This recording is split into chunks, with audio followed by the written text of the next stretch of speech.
Hang on, I gotta go away for a moment, guys. You started. I'll catch up in a little bit. Hold on, I'll join y'all.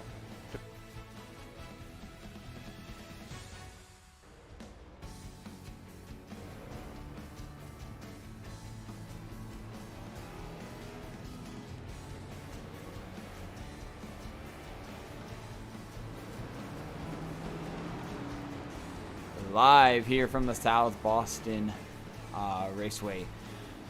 It's time to go for a bit of a clash here tonight for the SAAC Coast to Coast Series. My name is Jonathan Canfield. I'm joined in the booth tonight by Michael Kruger, who will be returning to us momentarily. But right now I've still got Brett Bennett and Josh Coppernell up here in the booth. And guys, how are you doing tonight? Are you excited? And what can we expect here with the clash? And looking forward to this upcoming season. Yeah, it's going to be a good race here tonight. We got good short track action. South Boston, always going to be a very tight racetrack, one of the smallest ones on iRacing. You're going to have a lot of people probably putting the bumper to each other all night long, and especially in a race that's not for points where everyone's just out here looking to win. So hopefully we're going to see a lot of good short track racing tonight and some good action. Yeah, I think this is an interesting car track combo. But these guys, they put on great shows for us in their season 0. Coming here tonight for Clash. No points on the line. Just bragging rights start off the season. I think it'll be really exciting. I agree with what you guys are saying, and Josh, you brought up a great point. These guys did put on some awesome shows last season, and a really good car track combo with this next-gen car on a short track.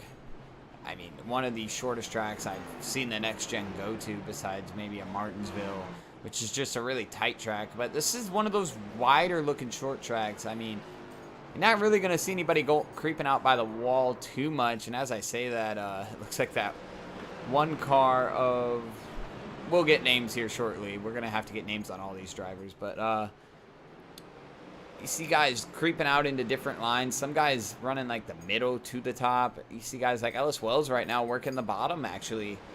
And I think that's the exciting part about coming to a short track with any car, but not just any car here tonight with the next gen. It kind of handles a little different, and it can run these different lines, and the suspension it has can handle these bumps surprisingly well. So for a track like South Boston that's bumpy and has an old surface, I am excited to see how these cars handle this track. Yeah, you know, we saw in real life the All-Star race at North Wilkesboro. Very old surface, very bumpy, and it was, I thought it was actually pretty good. And I'm not just saying that because of, you know, we dominated the race and ended up winning. But I seriously thought it was really good watching those cars on that surface. This, I mean, you know, tracks aren't comparable, but old worn out surface, you know, still there. I think it will be a good show, you know, and put these guys, you know, like I said, in a situation where they're not racing points. They're racing, start off the season. It's a clash, you know, bragging rights. It's gonna put on some pressure for these guys. We want to start off the season on the right foot, and you know, tonight's the night. Try to get that momentum. Yeah, and to carry on from that, South Boston is a bowl. It is, in my opinion, one of the prototypical bull rings. It drives, to me, a lot like old Bristol. Before they repaved Bristol, it made the top line a viable option at Bristol back when you have to pretty much hook the bottom to be fast around here.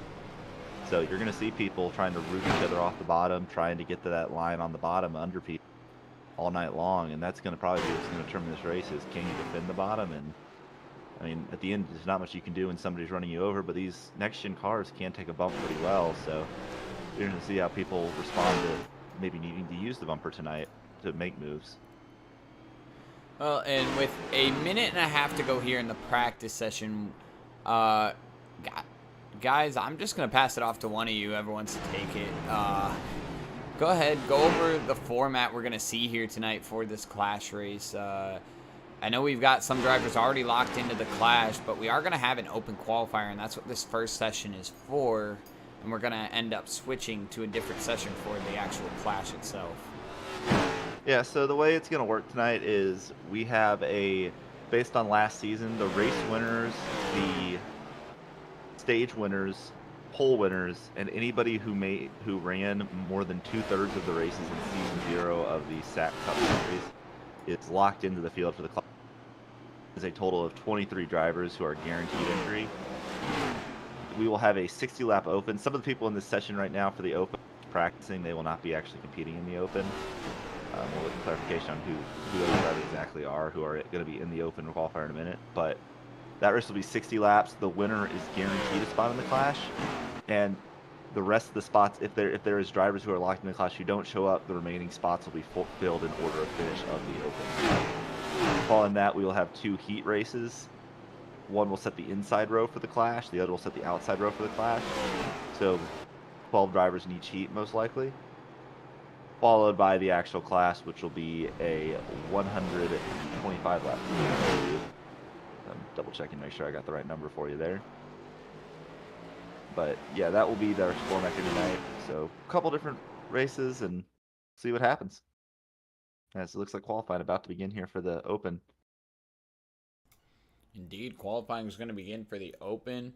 We'll see who rolls on track here, and we'll get to see who's not locked in currently. And I believe drivers who are locked in have been instructed to not set a qualifying time here. Yep, and they just disqualified. So Luke Mahone, Drew Webb, Shaki Tarpley, Brad Sawinski, Brian Lorenzo, and Ellis Wells are all locked into the Clash. So they will not be here in the open, as well as Brandon Fiedlow and Cody Rivera's. Got the 50 of Luke Peters out here putting down a qualifying lap on his first lap. Also the 42 Wyatt Roberts, the 30 of Matthew Miles. And then Michael Walls just left pit road to go put down his lap. But we're riding with this 50 car. He lays down his lap. Currently top of the board, 15.5. And he's going to spin it out.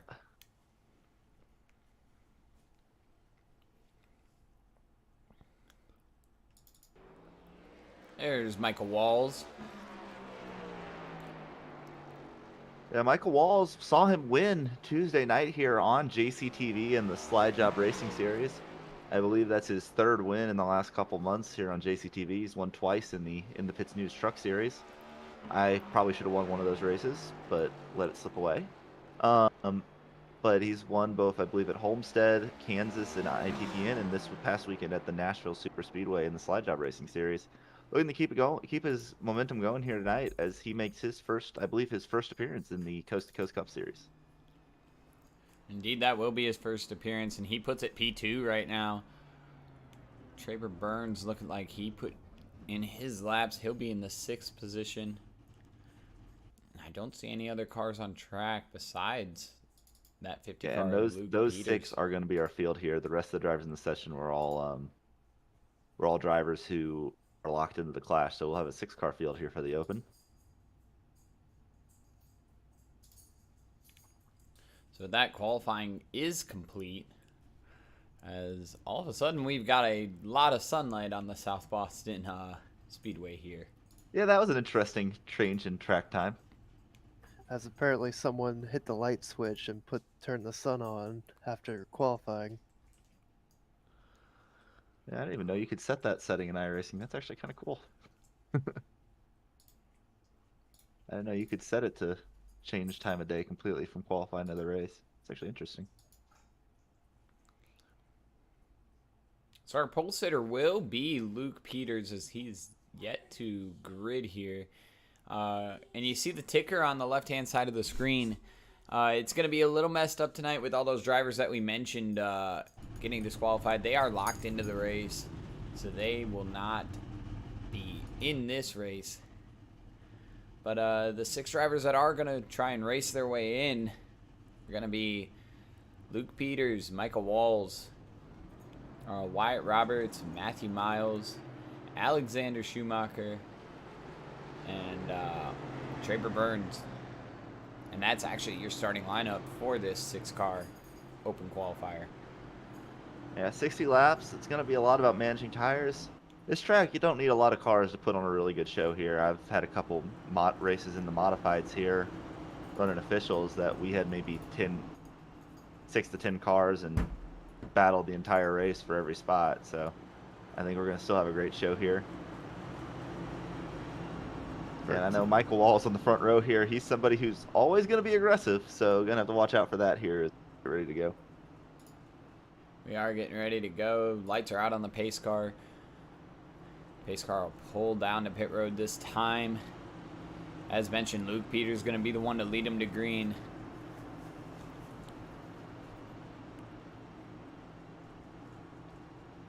Pace car pulls off onto pit road. Green flag is out, and we are racing at South Boston in the open qualifier. 60 laps. Michael Wall is on the outside there. Luke Peters gets a good jump.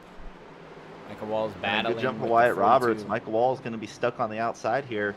He's going to try to fight back, but I don't think he's going to have enough here to stay ahead of the 42 of Wyatt Roberts. Right now just trying to roll that outside. He's pinching Roberts really tight there on the exit. That's going to make it hard for Roberts to get back in the throttle and pull even, but right now he does through the center of the corner. Yeah, very similar to like a Martinsville. You want to be on that bottom lane. You can make the top, kind of hold on up top for a little bit, but you got to really drive hard to make the top work. And as you can see, that Wyatt Roberts able to keep pulling up on Michael Walls as they continue to battle side by side at second position. Luke Peters starting to pull away. And if I'm Luke Peters, I'm loving to see these two cars behind him side by side. Seen one car go up the track. I believe that might have been Traver Burns. Just rolling up to the outside there. Not sure if it was a braking issue or what it was, but he jumped to that outside lane for just a second. Still sitting back here in the 6th position. Right now, it looks like it's really tough to pass. It looks like... Michael Walls did a good job getting down there in front of Alexander Schumacher. He was trying to peek his nose inside and keep Michael Walls trapped on the outside, but he was able to get down in front of him. Yeah, I was seeing Schumacher peak. What I've been watching here, Schumacher's been driving it a little bit deeper into the corner. He's getting right up there to Wall's bumper, entering the corner. Yeah, we still got a lot of time left. I don't think they're going to be really aggressive on the bumper here, as Schumacher might be trying to even peek to the outside of Michael Walls. I don't think that's going to be the spot you're going to want to be to make a pass here. At least based on when I've raced here in the past, it's never been a move that's really high percentage, but yeah, he's still looking, and I don't know how long he's going to be patient for. It seems like he's getting held up a little bit by Micah.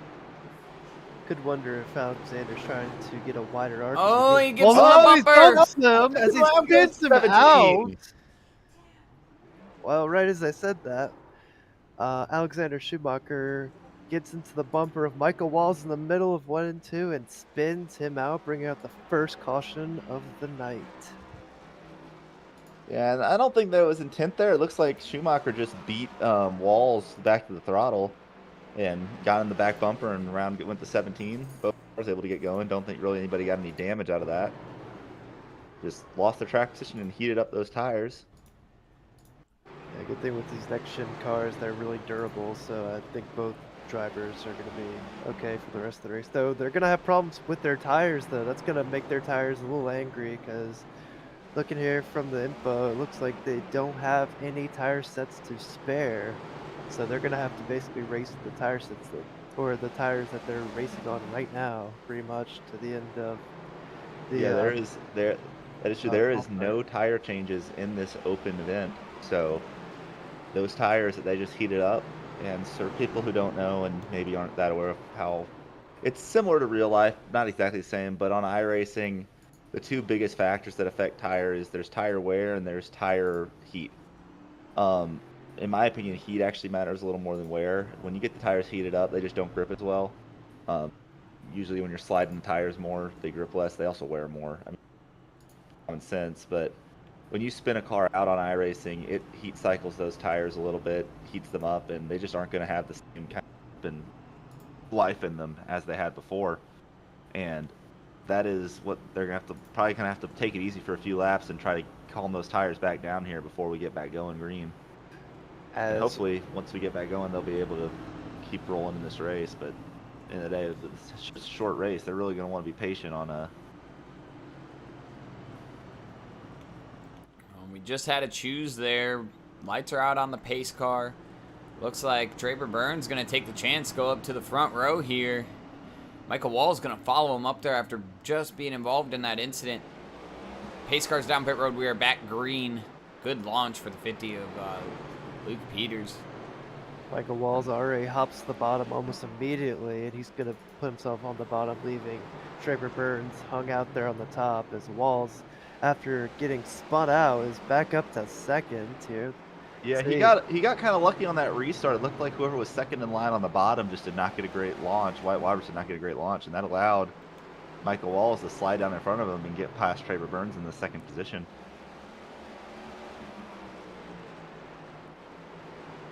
But even then, it looks like once again, he's kind of going to be that car that's going to be stacking things up. As I just don't think he has the pace quite as much as maybe Wyatt Roberts does.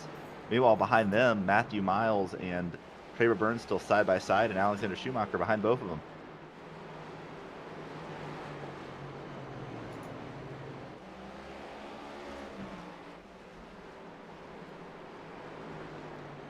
Yeah, but watching these three battle.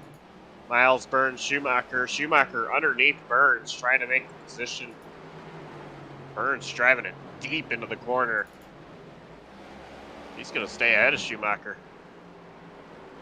So we got these guys from second on back all pretty close to each other. Peters is way out ahead, pretty much a whole second, if not more, over ahead of Michael Wall. Yeah, and Peters has been consistently about a tenth faster than everybody else. He's been running high 0.67s and like 0.67s. Everybody else is more in the 15.8 bracket, although Matthew Miles last lap ran a 15.7. He's the first driver today, and outside of Luke Peters, to even run a lap under a 15.8. So, good lap from Miles, but he's kind of mired back in traffic, and it's going to take some doing for him to get back up to Luke Peters.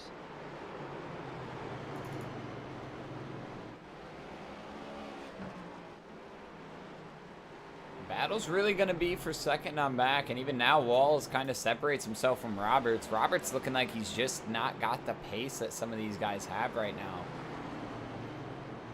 It looks like I mean, there is probably something to be said that if you can save tires, I know like in modified races, which are very, honestly, this format is very similar to running like C-Fix modifieds on iRacing, where you have no sets of tires, and a lot of times those guys who are fast at the start of the race won't have that same speed at the end of the races. Meanwhile, Alex Schumacher looking to make a move to the outside of Draper Burns for fifth. Yeah, we've seen him doing this with Michael Walls. He was kind of going in high and staying in that middle lane. You see him cut back down, though. He kind of diamonds on the exit, which it works. It gets him to the back bumper, but as we've seen before, he's just not able to do anything with it.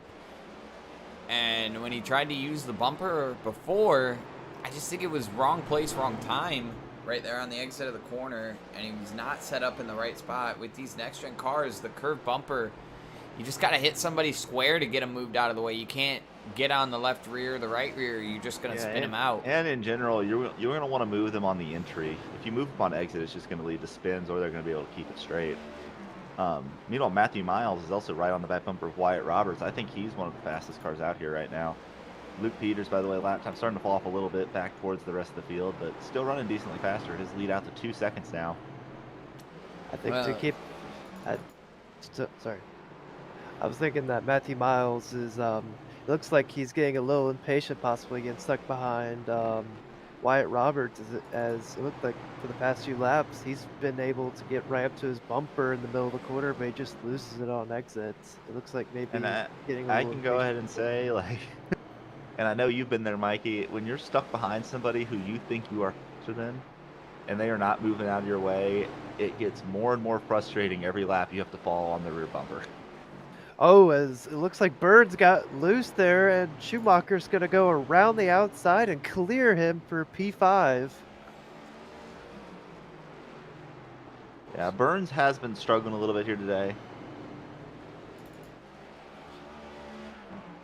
And that's the other thing with these cars. You got to try to keep those tires, once it's set underway, you got to keep those tires under you. This race is a long race, and Our second see place more. runner is starting to fall off here. Michael Wall's falling into the traps here of Wyatt Roberts and Matthew Miles. Matthew Miles catching the 42, the 42 now catching the 17. Battles for second through fourth right now. And one thing I will say about Michael Walls is he is very fast, but a lot of times he is not always the strongest at saving those tires. He's one of those drivers who usually will take out very fast and then start falling back as the tires wear. And I think we're seeing that a little bit here. And I think even with him winning on Tuesday, we've seen that a little bit. He was able to get out to a gap, and as it looks like the 42 moved up track a little bit. Now the 30, Matthew Miles going to take a peek. Inside, but Miles not able. Roberts able to drive it back in deep and stay ahead of him. What led to that was it looked like Roberts may have lately scraped the wall possibly on the back, and that hurt his turn 3 entry and allowed for Miles to get to Roberts inside before Roberts And could it pull away. continues. Luke Peters is just putting on a dominant performance right now. We're not talking about him a lot because he's now 3 seconds out in front of everybody else. He is just running about a tenth faster almost every lap and just slowly pulling away from everybody else in this field. Oh, as Miles gives the bumper to Roberts there, but Roberts does not move. Oh, Walls gets Walls loose got from loose off the corner, second. and he's going to drop off at least 2 spots there. As Wyatt Roberts now takes P2 away after Michael Walls has trouble off of turn 2 last lap. And Yeah, that was a good save by Michael Walls. Just kind of locked the brakes there to keep it going straight as he got really loose off the corner, but managed to keep it straight. And now is under pressure from Alexander Schumacher for the spot. one thing I'm kind of noticing a little bit that Wyatt Roberts is doing is he's kind of taking a little bit of the high arc into the corners, like right there in turn 3. And that is something that can work here. You can kind of diamond the quarter a little bit and get that big launch off the corner. I don't think it's the best line for passing people per se, but it is good to set up a run to pass people. And it also is not the worst line to run to defend. The only danger is if somebody really wants to send it in deep when you're entering a little high, they can maybe get their nose under you, and then you're just going to have issues, especially if you try to cut down to take that run off the corner. As Miles is still all over that back bumper of the 42. Yeah, he's just putting the pressure all over him now. Miles is behind Roberts as Roberts is continuing to make his. Meanwhile, Luke Peters has checked out in front of the field now to a 4.5 second lead over the rest of the field. And just a little notice, we are now under 20 to go and now 19 to go in this dash here as we're in the final 2/3 or 1/3 of the race here. Yeah, and I'm just looking right now at what Luke Peters is doing. He's just consistently hooking that bottom every lap in that number 50 Proximity Racing Ford Mustang.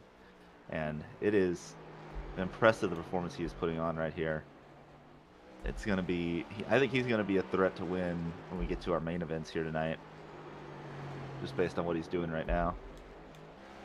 Well, and as you mentioned, Brett, we're going to have those heat races later, and if he's able to be this quick and make passes, which is something we haven't had to see him do here in the open with him starting on pole, if he's able to be this fast and make passes, I mean, he could be threatening the heat race, and if he starts up front in the main, good luck to the rest of the field.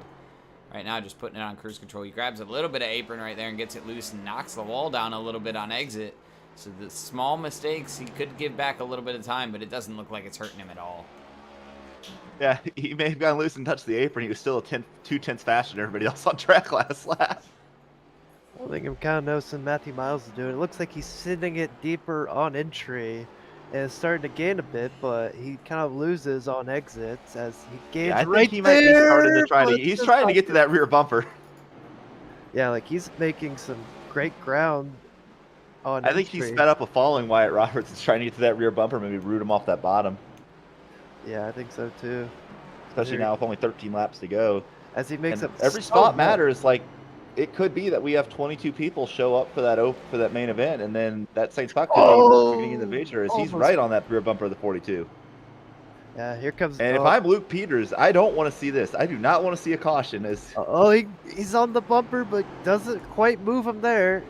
Get to go into 3 here. Is Matthew Miles gonna send it? He's not gonna get. He take a Oh, little. he Oh, he gets got a little loose. loose on He entry. gets loose. Yeah, he That's gonna hurt him. looked like he gave it a little bit too much brake there. And with this car, if you give it a little too much brake, especially if you got a little bit too much rear bias dialed into that brake, it can really send that rear end sliding.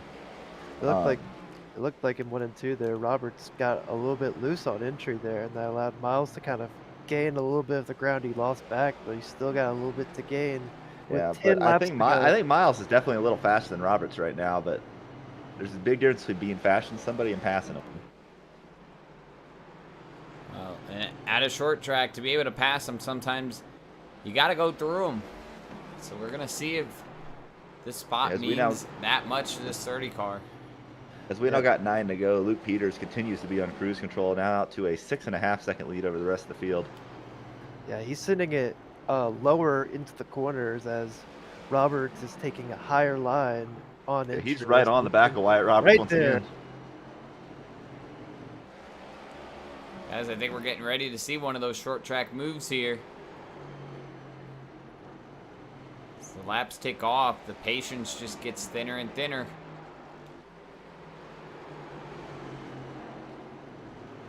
Yeah, and I don't think he's going to be content to ride behind the rest of this race. As Roberts is just really strong on exit. Although Robert looks like he's found something. He's starting to dip those 2 left side tires below that yellow line on the apron in 3 and 4, and that seems to be really working for him. Trying to pull away a little bit from Matthew Miles here. Miles might have possibly used his stuff a little bit after his deep. Yeah, when you're driving in deep like that, you're definitely putting a lot of pressure on those front tires to keep up with you. And he's still going super deep here, guys. He's going probably as deep as I've seen any car go into the corner right now. And I think it's actually sacrificing a little bit of exit. Oh, we got a car backwards. Alex Schumacher has wrecked. Caution is out. And the caution is out. Go. Oh, this will change everything. As here comes second place and second, third slowing down for Schumacher, as that's going to bring a late yellow here. Oh, and that was between him and Traver Burns. He spins again on the first track. And it looks like he has some big damage there. I think he broke a toe link in that wreck. It looked like he may have just lost his front nose, and it looks like he's. Yeah, that car I think is done after that second impact. Oh, he might. I don't know if he's look just at pushing it me on back the the field. JCTV replay. Him and Traver that Burns first wreck together. That first wreck, it looked like Traver Burns was trying to peek to the inside here, and just got a little too far inside. And if you're Luke Peters, who had this race on cruise control, that is the last thing you want to see. I think he's faster, but you don't know. Somebody could get to the bumper here and change everything with this race. We're going to have a green-white checkered here. And then you see the second impact there. Car just snaps around. Yeah, it could be he damaged the car in the first impact, had like a broken toe link, or it could be he just was pushing too hard to get back to the field and spun out. So either way, it's going to be the end of the night for Alex Schumacher. He'll come home 6th here in the Open. And that's the one thing I think we're going to have to really look for in this restart is these tires are old and hot. And these drivers are going to really have to watch out for some wheel spin. Wheel spin is going to be a problem. I mean, new players in different places. Last time we had a restart, I believe we've seen pretty much everybody besides Michael Walls and Traver Burns take the bottom. Now you're here with a late race restart with a choose. Where do you go? Well, if you follow Peters, who's been the dominant car of the race on a restart, he could definitely get a big jump here and possibly pull away from you. You may not get a chance to get to his bumper. But if you want a chance to win the race, I think you got to take that second spot on the inside and maybe try to get to the rear bumper of Peters. I don't think anybody's going to pass him on speed here. This is Peters' race to lose. As we see Wyatt Roberts going to take the outside. Matthew Miles starting behind him. That's interesting based on how deep he's been driving in the corner. Walls elects to take the bottom, so that's going to allow Traver Burns to roll up to the outside of the second row. Yeah, and we will have 3 attempts here at a green-white checkered here. Pace car pulls off. We get back into that restart zone, and there he goes. Great jump for Luke Peters. He is already out and clear. Meanwhile, the battle's going to be between Roberts. Miles and Pete and Roberts for second, and it looks like Roberts is going to get clear of Miles, but he almost got loose in the corner. He drove that entry. Traver Burns way up the track. Here comes Miles to his inside. This is what Peters wants. Michael Walls had a big moment off the corner. Oh, there they go. They're going to be side by side here as they come on the back stretch on the last lap, and it looks like Miles is going to get him, but Will Roberts come back at him here on the outside. He's going to try. You see the back end skating on that 42 machine, but he's going to take home second. Luke Peters takes home the win. And Roberts, after getting 2 second on that restart, is going to have to settle for third. Yeah, and I think where he lost that second spot was he got in a little too deep in the turn one. In the turn three on the lap after that restart, slid up the track, got the rear end kind of skated a little bit on him, and just did not have the grip to get through it. Meanwhile, the rest of our field here tonight will be, officially in order, will be Luke Peters taking home the win, Matt second, Wyatt Roberts third, Traver Burns fourth, Michael Walls fifth, and Alexander Schumacher in sixth after crashing out with 8 to go. And there you see the finishing order on your screen, and we're not going to go anywhere, but we are going to take a quick step back as all these drivers are going to leave this session. Everyone is going to be moving over to the next session. So we're going to pull up our schedule for this Labor Day weekend and give all you race fans a preview at that. While we get switched over here, don't go anywhere.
Welcome back to South Boston Speedway. We're looking over the JCTV Labor Day weekend schedule. Pretty busy here this weekend.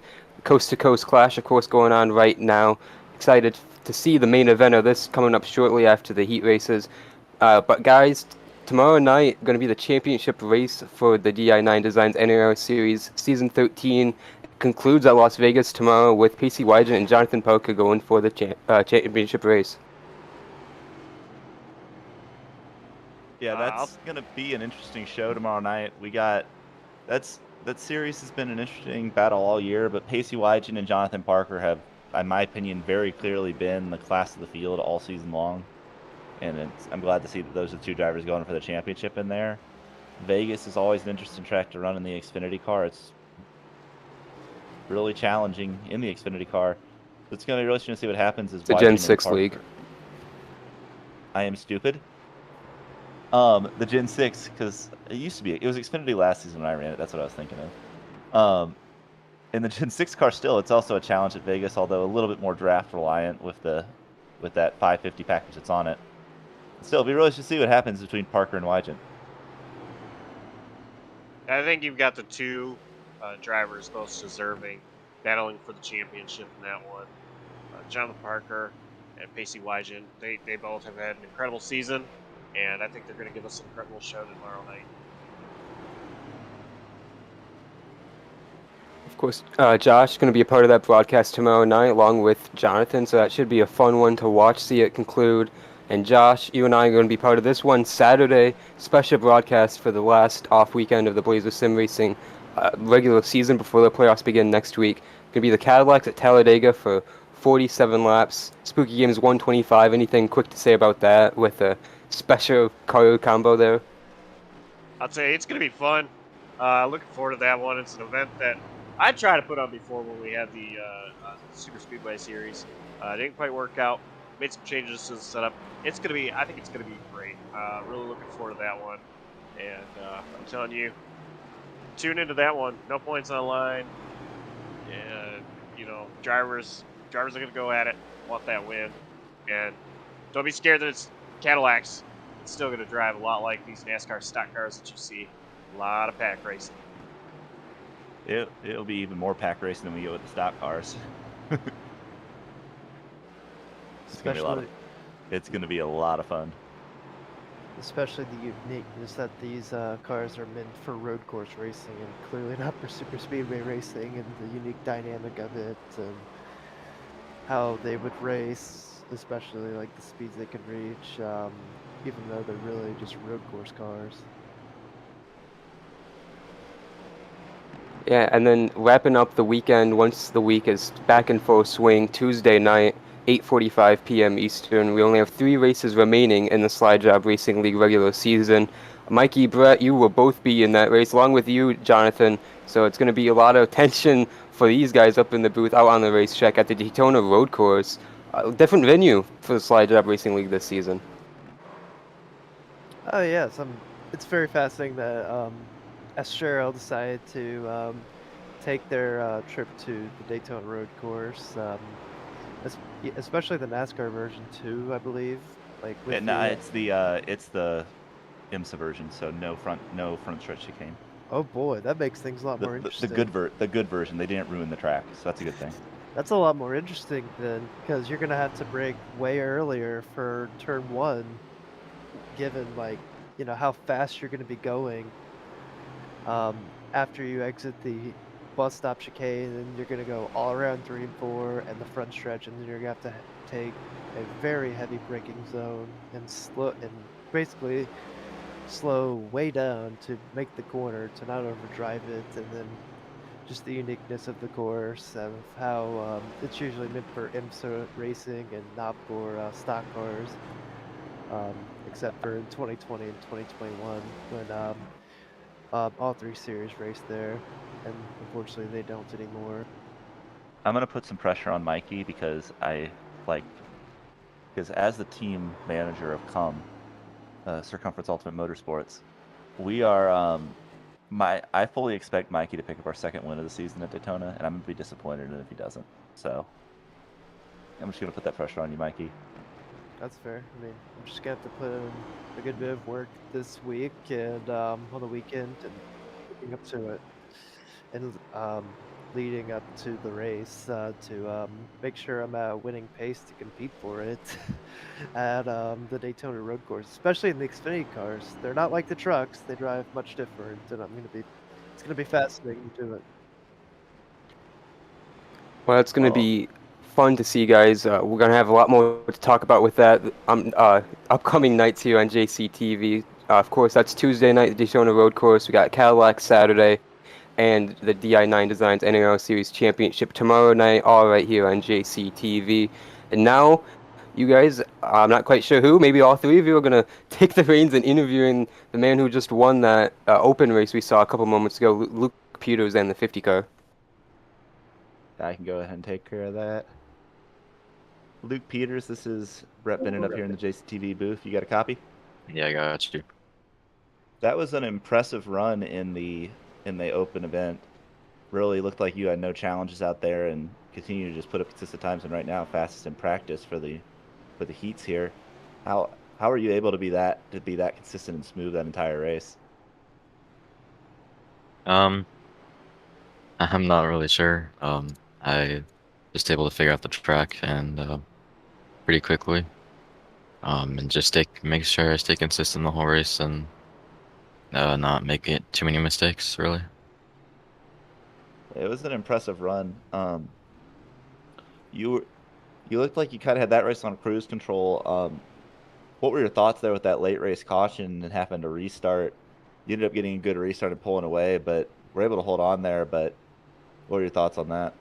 Yeah, I was just hoping that I didn't get sent or bumped from behind and that I kept it clean and didn't make any mistakes, which I did, luckily.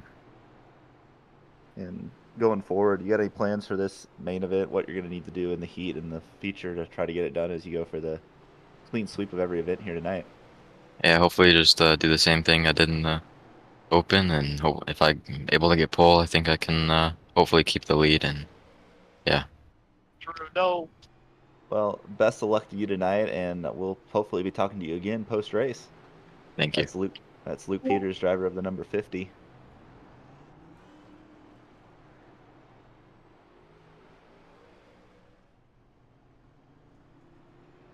And now I believe Adam is going to catch up with Cody Riveros or somebody else. Yeah, I'm with Cody Rivera's last season's champion here in the SAAC Coast to Coast Cup Series. So Cody, champion last year in Season 0, starting off tonight with no points on the line, special event here at South Boston. What are the expectations to kick off Season 1 tonight? I just want to go out there and have some fun. You know, it's we're adding some races to the season. I think we're at 15 now. We're gonna have a chase. We got some exciting things. Our mid-season madness tournament is something to look forward to. So really, every week there's gonna be something on the line, and so just to have a nice little season opener with nothing really on the line, just to have some fun, do a little short track racing. Just looking for some decent results, but more than anything, just some good battles to kind of knock the rust off, getting ready for this season. Yeah, some decent batters. We saw a couple in that open race that just concluded a couple minutes ago. What do you think about the expectations for the chaos on the racetrack tonight? Do you think it's just going to be short track racing, or do you think it's going to get a little bit spread out? You know, the track definitely has a little bit of a skill gap to it, so I think we'll probably see a field spread at some point. Now, that really depends on whether or not we can survive the first couple of laps after a restart. But the middle lane definitely works as an option. The bottom is probably the preferred line by yourself. So I don't know if we'll necessarily see a scrap over a singular line.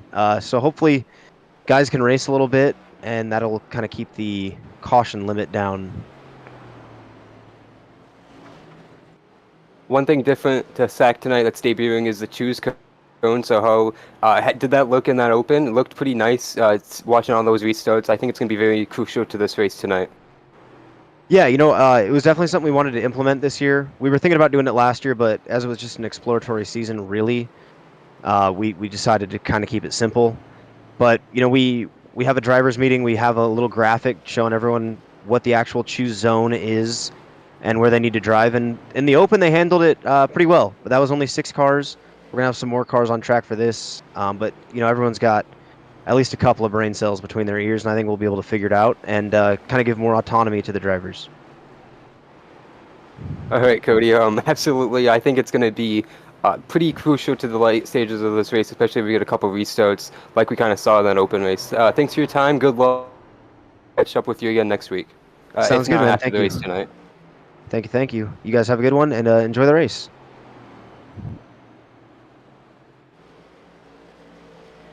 That was Cody Rivera's last year's champion in the SAAC Coast to Coast Cup Series. Trying to have a Correcting you, pretty calm. It wasn't Cody. It was Lorenzo. He was second place. Sorry. Yeah. Sorry. Sorry, I didn't mean to interrupt you there, Adam. No, I was wrong though. So thank you. But yeah, great to hear from Cody Rivera. We're going to hear a lot from him, I believe, next week at Daytona to go over all the new changes for this season. A little bit like he said, though. One thing new that I'm looking forward to, guys. I don't know the full how it's going to work yet, but it's the Super Cup playoffs where we're going to have 2 seasons combined at the end of next season. So that's going to be very intriguing to see it play out and how it's going to develop through the next course of about 10 months of racing here. Yeah, and Cody Rivera's has done a really good job. As he was kind of talking about there, he's also the owner and admin of this league, and he's done a really good job setting it up and making us a league that is fun to run. I know I had a lot of fun in the 1 or 2 races I ran and the races I commentated last season. And all in all, I think there's a lot of good changes, like adding a choose cone. I think really that's, in my opinion, a necessity for any league that is running on iRacing, if it can, to add it. If you have the ability to clear blacks on restarts, it just makes it a lot better racing and adds another element of strategy that can be really helpful.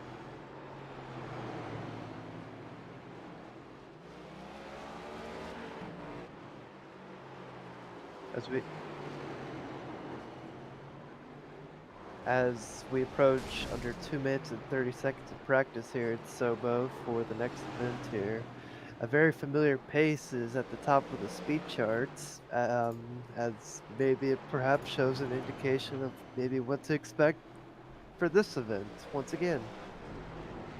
And to correct myself, by the way, Cody Rivera was the champion. I'm an idiot.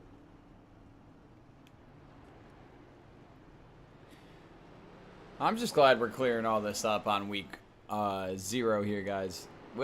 We'll have it together by next week, but yeah, Kruger, you mentioned very familiar face up at the top of the speed charts right now with Luke Peters. Just spoke with him a couple minutes ago. I think his confidence has to be through the roof coming into this style of racing and figuring out the track as quickly as he did. But it's, as I told you earlier, how many cars can he pass? He's got the speed, but we're going to get to see if he has the pace to get around some of these guys. Somebody who's not far off of him is a guy that we've seen do really well here in this league with Ellis Wells. Pretty much a consistent top 5 guy when he's not crashed out of the race. So, I mean, Ellis Wells is going to be one of those guys to look out for tonight. He's not going to move over for you, and he's going to make you earn it the hard way. Yeah, and I will say, I'm not sure on the format here to be 100% certain, but I'm pretty sure Luke Peters, everybody will set a qualifying time, including the drivers transferring from the open. So Luke Peters has a chance just to not have to pass anybody all night if he does it right. But either way, it's going to be interesting to see what happens here tonight. Looking forward to it.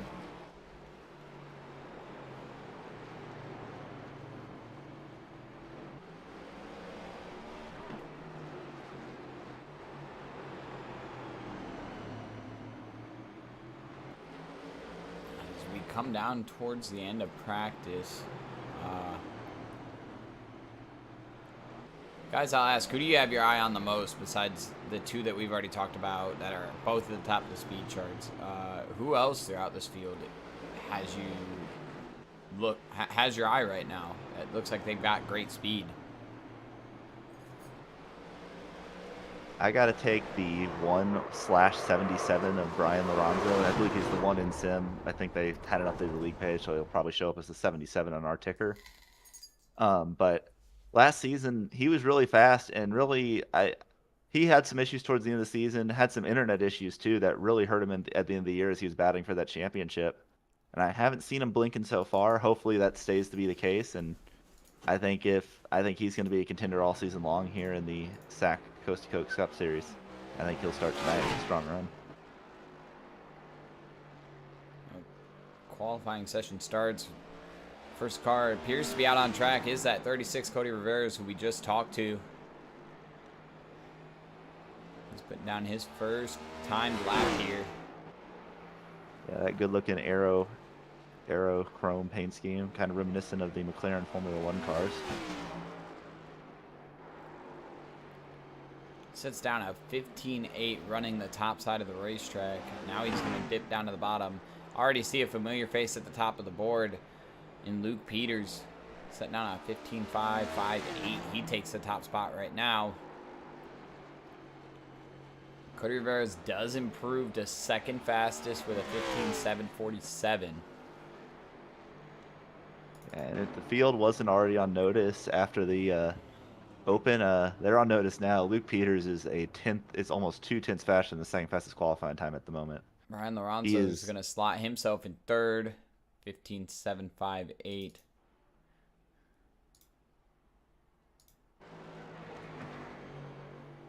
Drew Webb out here getting ready to start his qualifying. And I will say, I hate using iRating as the be-all, end-all for who's a good driver on iRacing, because I think it's a very flawed metric. But Luke Peters is a 5+K iRating driver, so not surprised to see him be out front here, but impressive how much he is out front by here tonight. And you see Webb there spinning around as he was already on his first lap. Pulls it back to the pit lane, so Webb is going to set himself up here to only get one lap.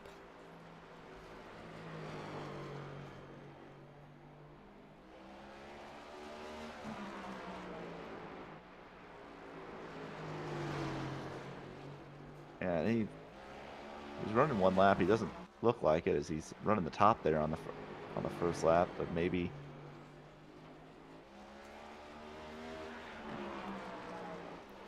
Wyatt Roberts went P2. And it's interesting to note the three fastest drivers in this qualifying session are all drivers who transferred from the Open: Luke Peters, Wyatt Roberts, and Michael Walls. And I think that all those extra laps they ran in the Open might really be paying off for those drivers, as it seems like it's really helped them here as they qualify for these heats.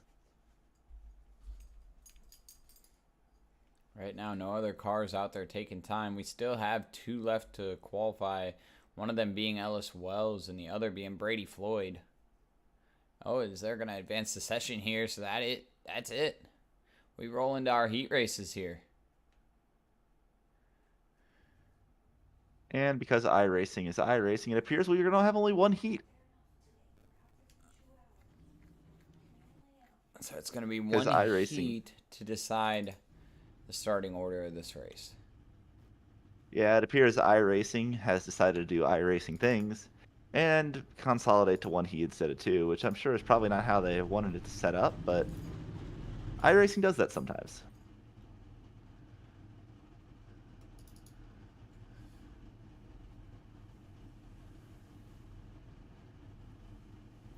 So this heat race is actually just going to give us a little taste of what the main's going to look like.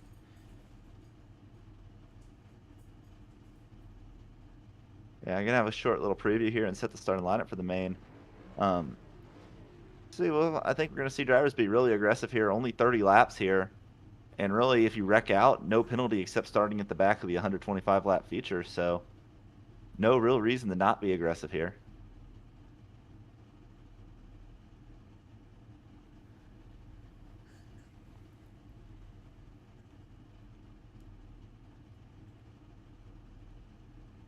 Now my question is, guys, it's gone down to only one heat.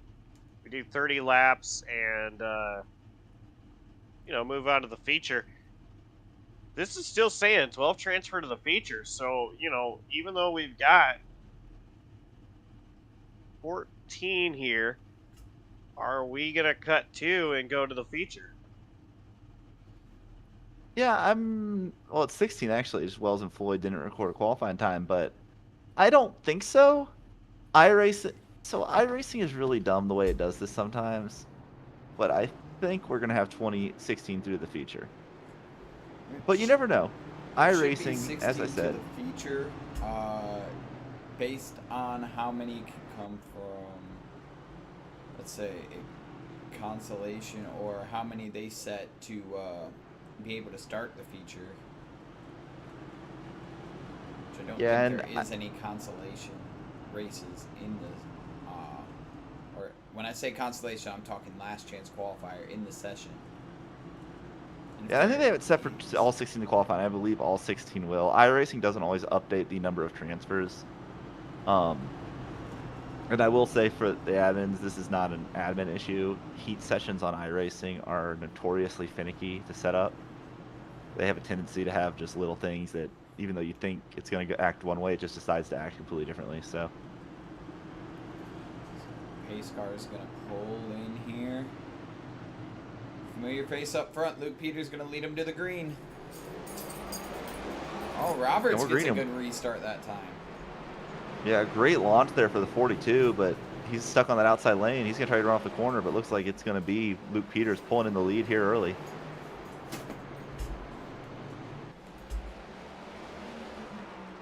Luke Peters going to lead the first lap, and now it's just about who can catch him.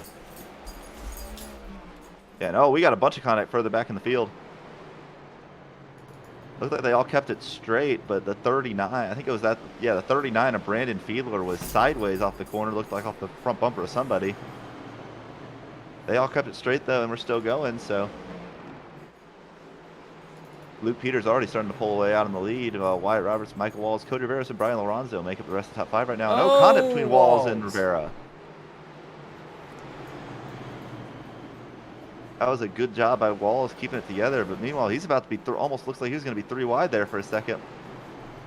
Lorenzo and Schumacher in that Michelob Ultra car and the Rowdy Energy car all over his back bumper. And it just looks like to me that Walls is just in the way right now to a lot of these drivers. They try to navigate around him. Lorenzo navigates around Schumacher, but there you go again. Walls just sitting right there, and now Lorenzo going to dive it to the inside. They're going to door bang. And we got a caution. Caution's out. Back of the field. Brandon Fielder around. Freddie Floyd as well.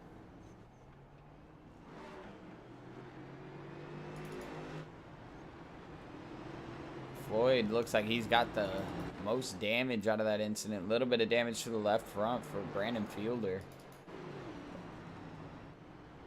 Yeah, it looks like Fiedler just got loose off of turn 4 and came down, and Brady Floyd, just an innocent bystander there, gets turned in the outside wall hard.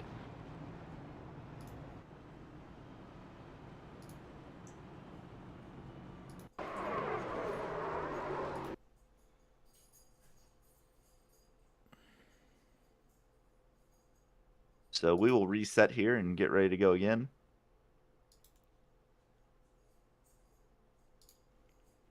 Take a look back at it here. See Fielder rolling that outside. Floyd on the inside. Oh, they just meet in the middle.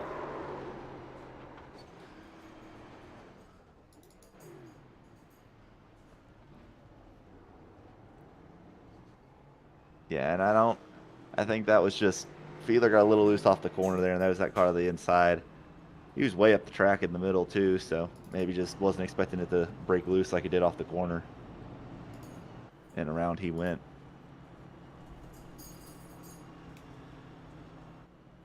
So Luke Peters still in control of this heat race, and I feel like we're going to be saying that all night, that he's going to be in control, but one mistake, we're going to be running a lot of laps here for the feature, so one mistake could change that entire statement. Just need to make a couple during that open qualifier, but just be able to be faster than these guys. But new crop of drivers here, it could be a different outcome. Yeah, and if I'm like somebody like Cody Rivera's, Wyatt Roberts, I'm looking to see if I see any potential flips from Luke Peters, and look for any like weaknesses he might have. Like, let's see if there's anything you can capitalize on. The other thing that's going to be interesting to look for in that feature is it is 125 laps, and they, just like in the Open, no tire changes. So you're really going to have to be careful to save your tires, especially early on in that race. As we see the choose go right there, Cody Rivera and Brian Lorenzo going to jump up to the outside with Alexander Schumacher being a third car inside. Or outside, I mean. Third car inside is going to be Michael Wallace. Second car inside is going to be Roberts. And then Peters leading them back to the green as we're green again. And a great jump for the 50 of Luke Peters there. He pulls out in front. Cody Rivera's going to slide in the P2. We'll see. And oh, we got Lorenzo right in front of the field. And I don't know how that was not bigger than what it ended up being there.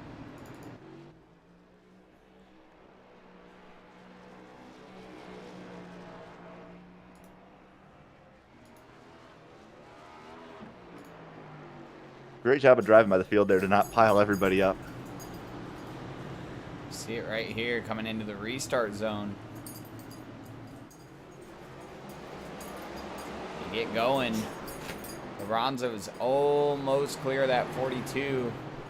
And he just gets loose almost on his own. Trying to push to get all he can get. And he did a good job holding the brake. And then Wyatt Roberts got a little lucky. He was spinning towards that outside wall and actually got turned straight from a little bit of contact from Alexander Schumacher and just kept going. So Field really did a good job getting through that, all things considered. One driver I want to touch base on getting through that wreck was for 23, Nicholas Borowski. So I was going to point out before the wreck even happened that there was a big stack up on the outside line. Somebody didn't get going. I was trying to figure out who it was. It ended up being Borowski. And I'm wondering if, you know, maybe that little miscue on the restart ultimately helped him get through that wreck with absolutely no damage.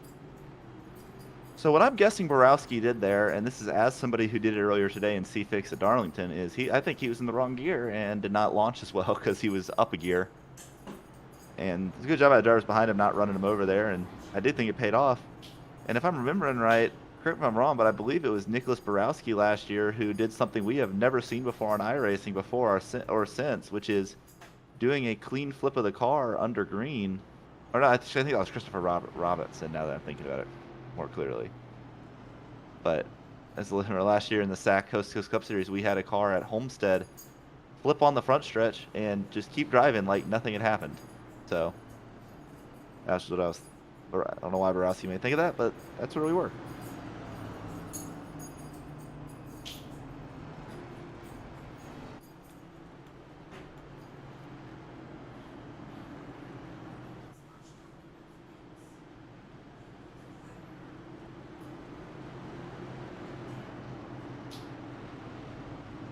This time Alexander Schumacher chooses the outside and will restart next to the leader.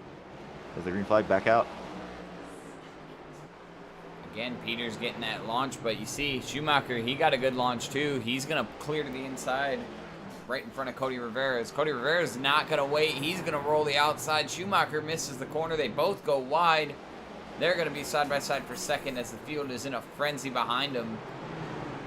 And I got to give a quick shout out to Shockey Tarpley. He's been slowly working his way up the field now up to the 4th position as the caution back out. Oh, and Brady Floyd is around again.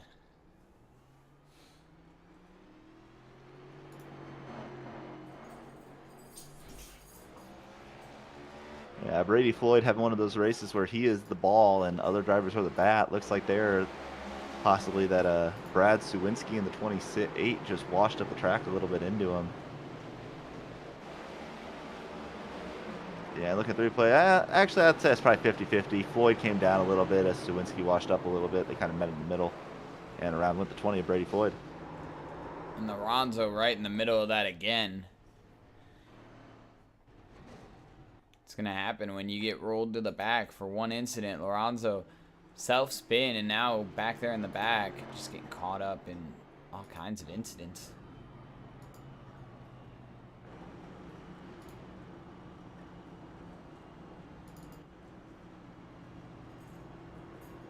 So we've got 10 to go now in this little heat. 9 to go as they cross the line there. And still, not much has changed up front other than looks like Schumacher and Tarpley both have improved their positions.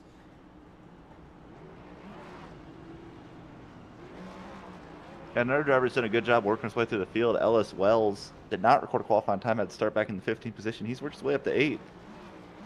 Trying to improve that starting position here as we look ahead to that main event feature that will be coming up next here on JCTV.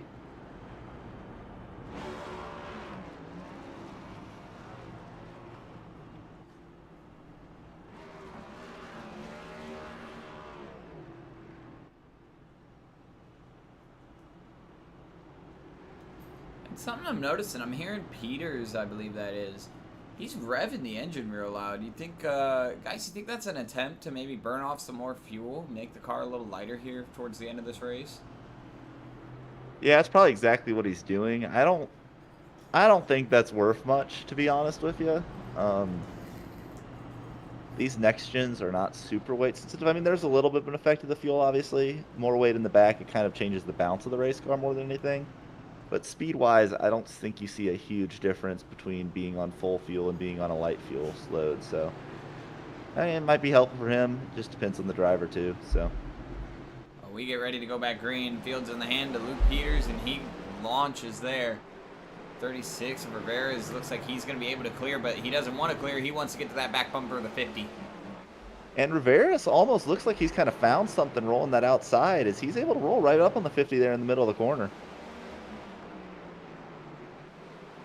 But where Peters is so good is he just rolls that exit better than anybody else. And he does, but you see Rivera's actually keeping pace. Peters isn't running away right now. As Rivera's continues to battle side by side with Schumacher.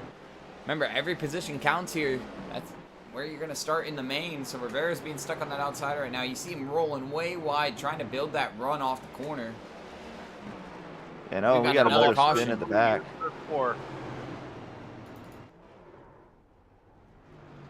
Brian Lorenzo.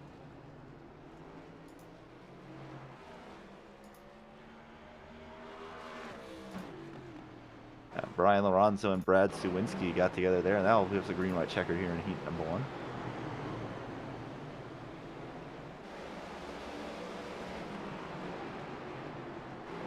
Yeah, it looks like Lorenzo just sent it in deep, and Sawinski came down, and they just kind of, once again, another situation where they kind of met in the middle there.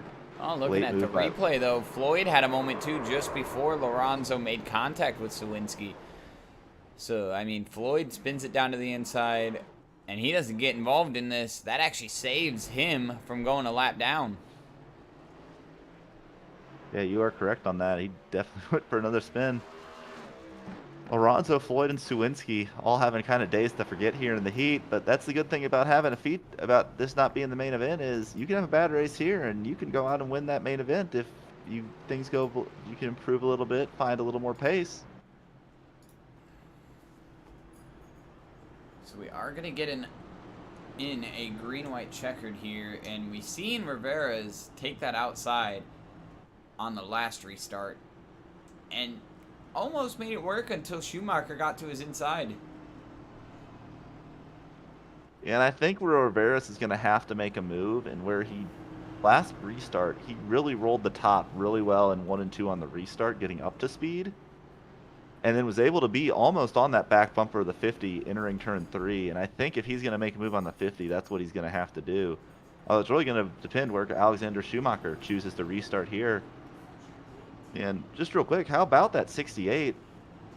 He really struggled in that heat race, kind of fall to the back, and then eventually wrecked out of the, sorry, not the heat of the open, as he will choose the inside, letting Cody Rivera's go to the top here. So Rivera's going to restart in that outside position again. See if he's able to take advantage here. He definitely probably wrote something in the notebook there from that last restart. Maybe something he could change here to try and get a different outcome. It's all about this launch right here with Peters. You got to be able to keep with him. You see Rivera's laying back just a little bit to be able to launch. They launch just a Yeah. hair later than Peters, but Green is back out. Rivera's goes straight to the bottom this time. Spinning in the back, Yeah. it's Borowski. He is around. Caution is out. And, you know, I've mentioned a few restarts ago how Borowski did not get going on the restart. I've continued to watch Borowski, and it seems like on the restarts he's struggling. Stacked up the bottom. These guys know it is go time in this race. I think it was just a stack up, and drivers saying, no, we're not having any of that.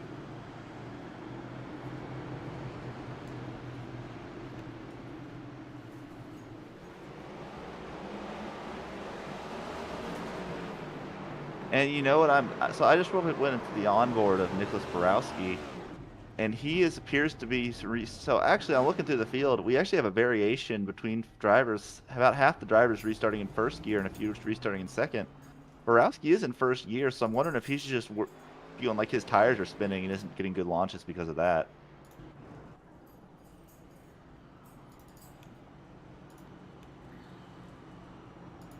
I thought maybe he was in the wrong gear, but I don't think that is the case.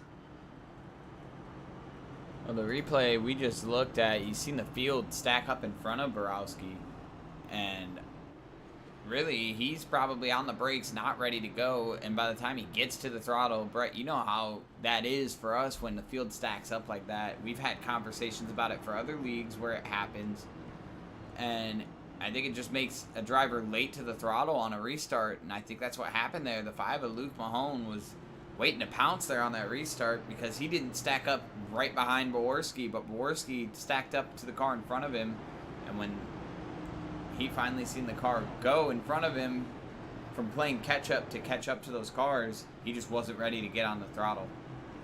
Yeah, I think that's exactly what happened there, and you do see it in a lot of leagues. Like people try to time restarts, and there's way too many games played by almost everybody on restarts on iRacing. So, you know, lights are out, and we're about to go green once again for our second attempt here to green white checkered.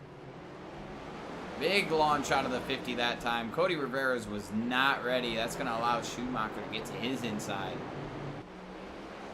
Yeah, and Peters is going to check out front here at that launch. Don't think anybody's going to be able to get to him. Oh, we've got spinning in the background. I believe that's Tarpley. But we keep it green. White flag out. We keep it green.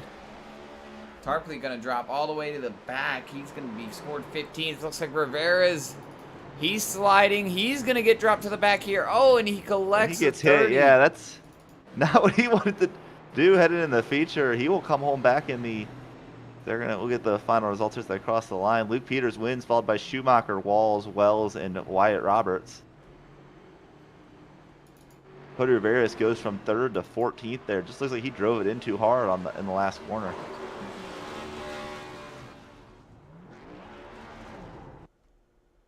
So as we move on to the feature and the lights come on and the sun is all of a sudden gone. Some really crazy weather conditions here tonight. The sun is just doing whatever it wants today. It's giving us sunlight and it's taking itself away as well. Yeah, it's got that Gideon mode activated. So we're getting ready to start for someone will have to correct me. I believe it's 120, maybe 150. I can't remember the exact 125 lap feature. I had you all the numbers you in were the wrong the correct order. distance on each side. You had it dead in the middle. I had a 1, a 2, and a 5 in there somewhere. Yeah, it's very close. But yeah, so I look for here is I believe, if I remember right, iRacing usually when you go from heats to the features only will have 1 minute to grid. So they're about to start rolling for their 2 pace laps here. Our starting lineup here tonight: Luke Peters on pole, followed by Alexander Schumacher. Row 2, Michael Walls and Ellis Wells. Row 3, Wyatt Roberts, Traber Burns. Row 4, Matthew Miles, Brady Floyd. Row 5, Nicholas Borowski and Brad Suwinski. Row 6, Brandon Fiedler and Shockey Tarpley.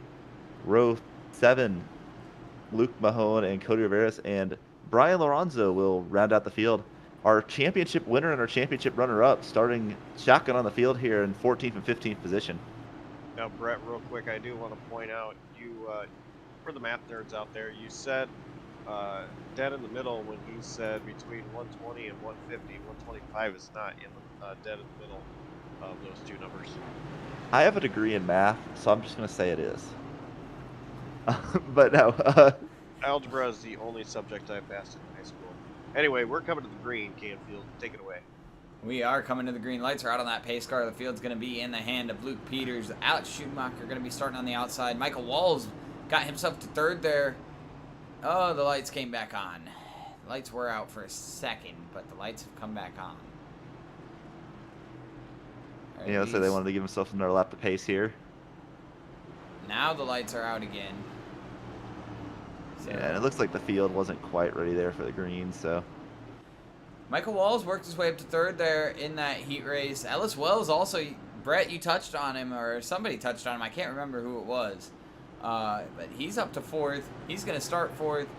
Lights are out on the pace car. It's going to pull to pit road right now. And Luke Peters is going to lead him to the green. We are green, and Alex Schumacher gets a great restart there. Yeah, that initial launch, it's always easier to car on the outside, and he's going to keep fighting on the outside. He's going to try to clear him here. First really, challenge the first time Luke Peters has seen all night, and it is Alex Schumacher up on the outside. Yeah, Peters is barely going to lead that first lap, but it was tight, and Schumacher is still right there, making that outside lane work. Wells is right there behind Schumacher. If Schumacher can clear, Wells is going to be rolling right behind him. And once again, Peters barely leads the second lap as well, but he is not putting anything on Schumacher, running nearly identical lap times right now. And really forcing Peters to have to drive hard as he's almost going to get clear, but here comes Schumacher still fighting on the outside, and Peters will finally clear him here. But Schumacher's still going to try to make that outside work, but Ellis Wells is going to look to the inside. Well, we did just see a weather change, so the track temp has also changed, meaning we could definitely see some lanes move around here. And meanwhile, Nicholas Borowski has entered the pits. I'm not sure what happened to him. Maybe a restart violation or something. Oh, no, he spun out at the back of the pack. No caution, though, for it.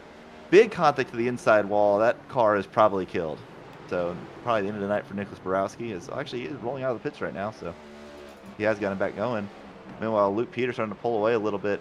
And that was a really good point you made, by the way, Jonathan, that the weather conditions here are completely different than what we've seen all night. Every race session we've done so far, both the open and the heats, were run during the daytime. It turns in a huge moment there for Luke Peters.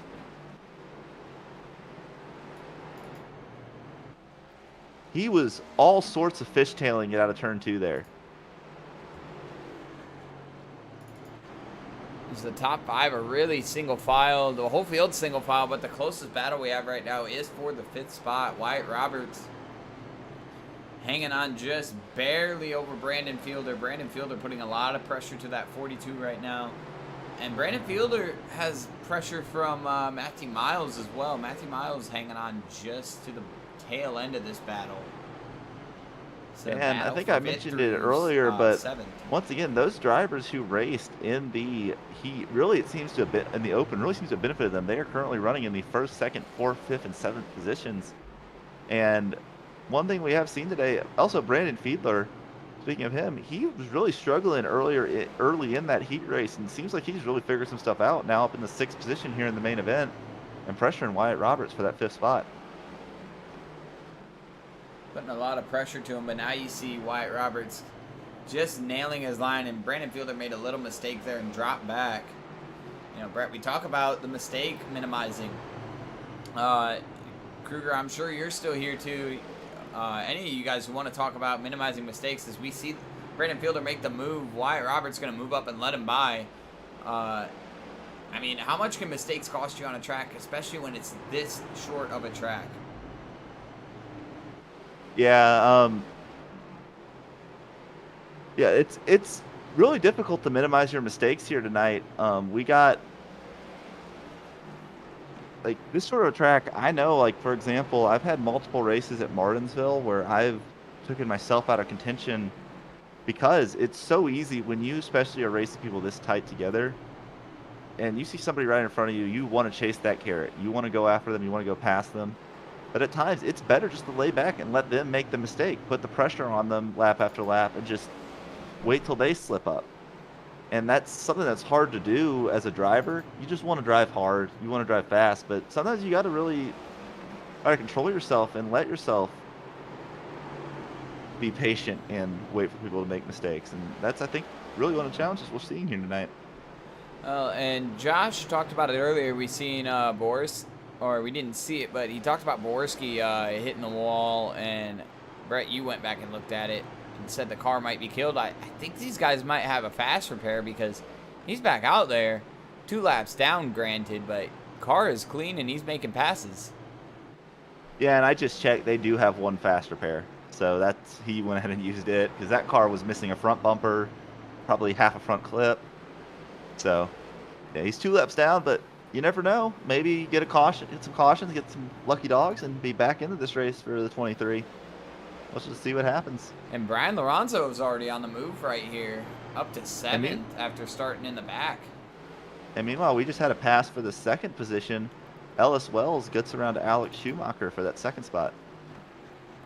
So Wells is on the move now. Wells is somebody who was up at the top of the speed charts in practice, did not put down a qualifying time, worked his way up through the field in the heat race, and now clears for 2nd. I think he might be one of those drivers who has something for this 50 car of Luke Peters. Now, especially that he's got some clean air. Already seen the gap start to shrink a little bit. Something else we're going to have to look for here that we did not have to deal with, that Luke Peters did not have to deal with in the open. This race is a lot longer, and there's a bigger field. Lap traffic will eventually come into play in this race. In fact, they're currently running last in the lead lap is Brady Floyd, and Luke Peters is only about 3 seconds back of catching Brady Floyd right now. You see Peters just holding a beautiful line, and that's what he's going to have to do, but he's going to have to negotiate traffic very carefully. Yeah, and that's one thing I like about short track racing. I mean, I know it's not everybody's bread and butter, but I love watching dirt racing. And one of my favorite things about watching, like, for example, sprint cars on dirt is watching the leader have to work his way through lap traffic, especially in something like dirt racing where there's so many different lines, having to basically change lines every quarter to navigate around slower cars. And that's really one of the most challenging things of racing I've seen on iRacing. We've got a spin. 42 around. Roberts. He's going to save it. Caution is out. And we will not reach lap traffic yet, I guess. So that renders that point moot. Well, we were watching it here on JCTV. We'll go take a look at the replay, but we seen it live.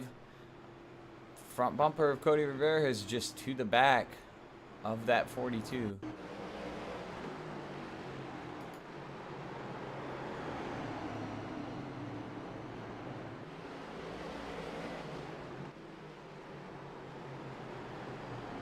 See, right there, he just gets on it, and up the track goes to 42. Good save for Wyatt Roberts, though.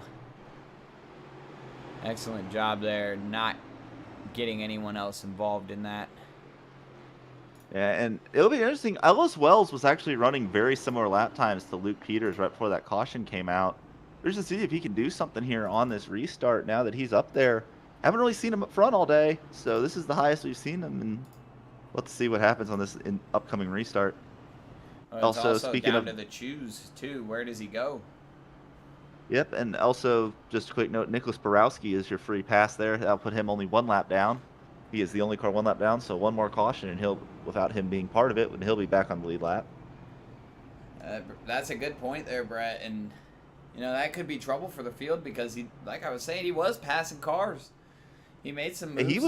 He was running lap times that were pretty equivalent to what our leaders were running, like Luke Peters and Ellis Wells. So the only issue of him is he's going to have to get his track position back, and there's not going to be pit stops in this race. I don't think you have to pit for fuel, and there's no tires. So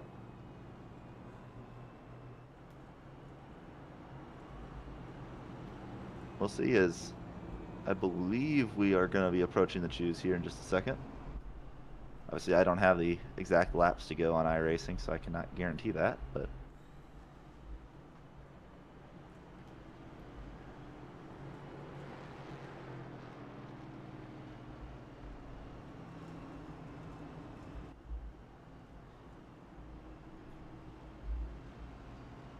there goes the choose, and we see Ellis Wells jump to that outside And I know this driver, this 57, is going to be up on the wheel and aggressive here because he knows if he can get by this 50 car, you mentioned Brady's running similar lap times. If he can get by this 50 car, he can take control of this race. So it's all going to come down to this launch right here on this restart. But pace car is going to dip down. Luke Peters going to take an early jump that time. It didn't look like the 57 got going at all and wasn't ready. So now he's got a battle with 68 of Alex Schumacher on his inside. And we've seen that all night from Luke Peters. He's really been good on these restarts about getting a good launch. It's just that initial start's difficult because you're waiting for the flagman. You are not controlling the restart. Ellis Wells, though, will get down in front of Alex Schumacher clear, and he's right on the back bumper of Luke Peters, and we'll see if he can stay with him here. That 57 machine of Ellis Wells not letting Peters get away. Actually, looks like he's running Peters down. Also, another note, Cody Rivera started back in the 14th position here in this race. He has worked his way up to the 4th spot as Ellis Wells looks like he missed the corner there a little bit, and we got a caution once again. Trevor Burns around turn 4. And Nicholas Borowski, I don't think will be getting the lucky dog here as he got into the back of Trevor Burns and turned him around. So unless he got lucky with the iRacing gods, he will not be getting the free pass here.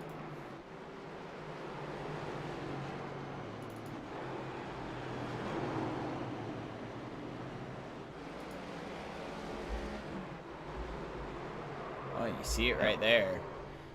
Just straight into the back of the 0-2. Yeah, and I think Borowski might be getting a little impatient.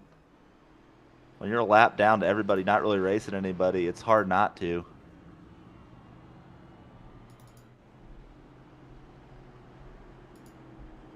So we've seen something interesting there, though, with the restart.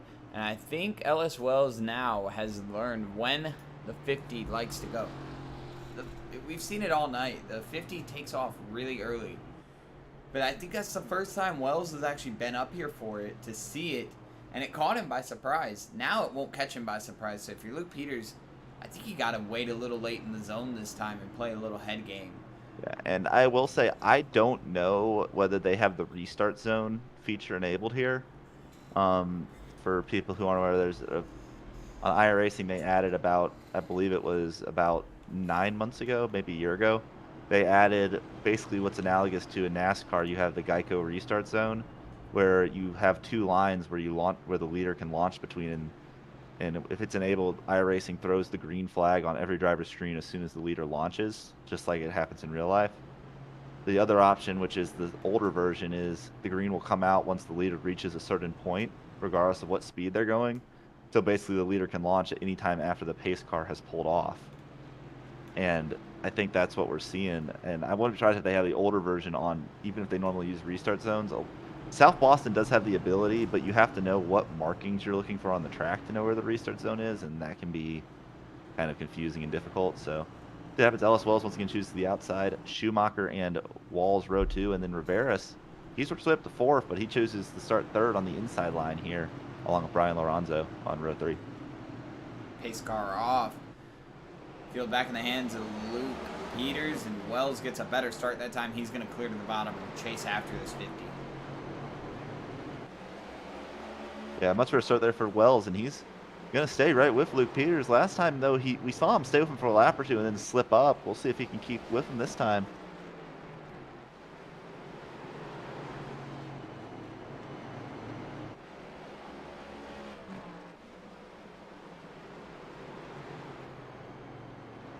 Meanwhile, Michael Walls and Alex Schumacher side by side for the 3rd position. And we got a caution out once again. It's Luke Mahone on the front stretch. And once again, Nicholas Borowski not going to be getting the free pass.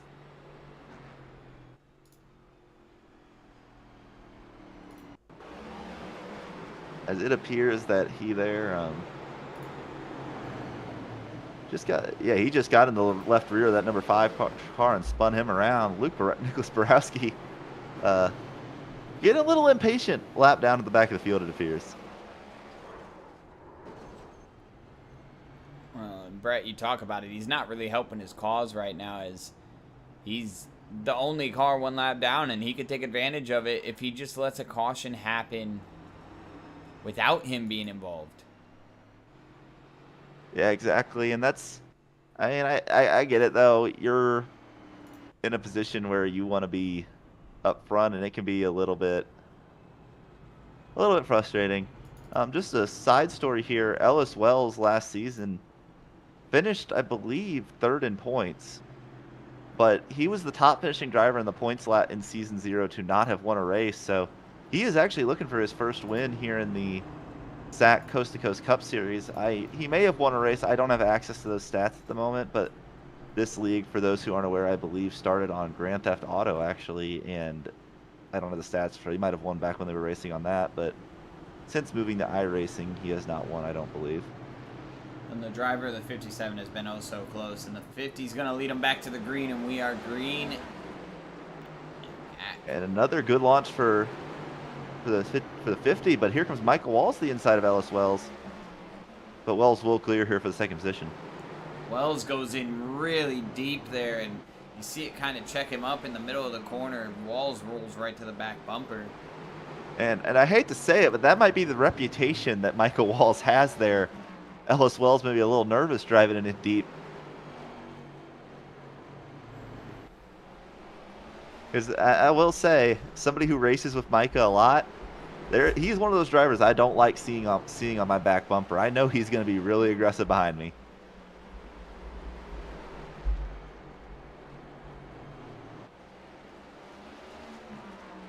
Still got a lot of racing left to go here. Would love to see another green flag run here to kind of get the field spread out a little bit and see who's really better right now.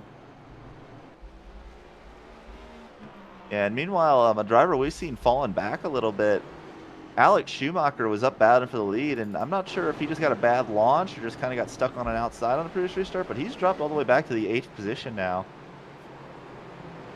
And meanwhile, 2 drivers who've really worked their way through the field, Cody Rivera and Brian Lorenzo, started shotgun on the field, 14th and 15th. They've both worked their way into the top 5, running 4th and 5th right now. Brian Lorenzo and Cody Rivera is doing a great job right now, just managing the race as it comes to him. Brad Sawinski, we've seen him have a couple of incidents here tonight, both through the heat race and I believe maybe 1 or 2 close calls here in the main. He's hanging out in that 7th position right now, under fire from Alex Schumacher. And one thing I am wondering is anybody out here kind of just saving their tires? Because this is a 125 lap race with no tire changes. If I've seen Luke Peters run fast laps throughout, but at the same time, you got to wonder, we've been in a race this long, is he maybe putting a little more on his tires, a little more stress on them? It's going to come back to haunt him late in this race. Meanwhile, Ellis Wells, by the way, is running pretty much the exact same lap times as Luke Peters, but is about a second behind him. And once again, though, we got a caution. And once again, it is the 5 of Luke Mahone. And once again, it is off the 23 of Nicholas Borowski.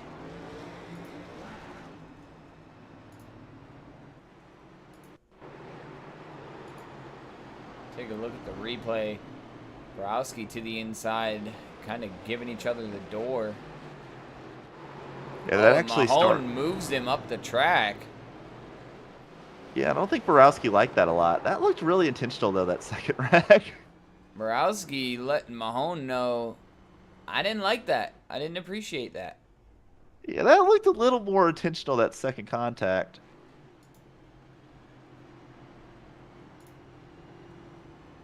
If I'm Borowski, I'm a lap down. I may be not considering doing that, but this race is just for fun, so, you know, it happens.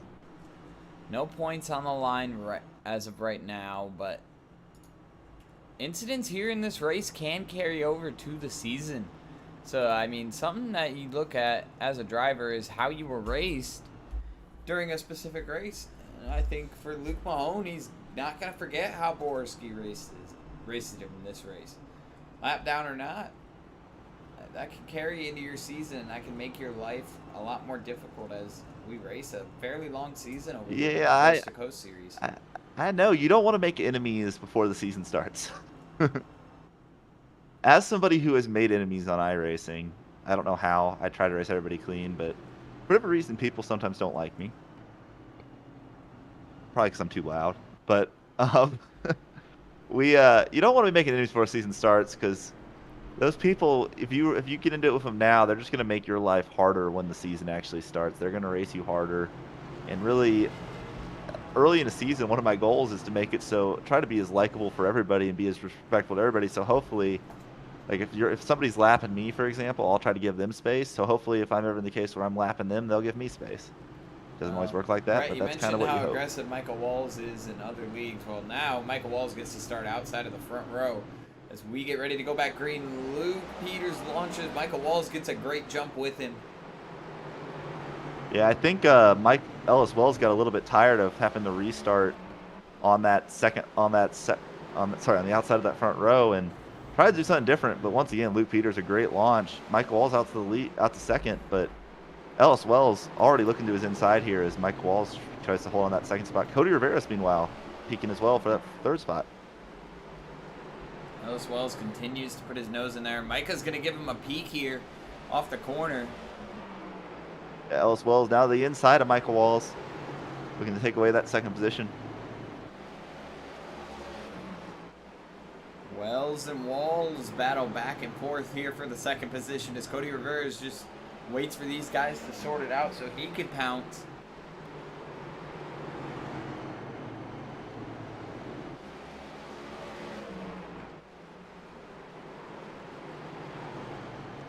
Wells still not clear. Now he'll clear on exit. Cody Rivera tries to take a look and gets loose. He saves it. Lorenzo's going to get to the outside of Rivera's now.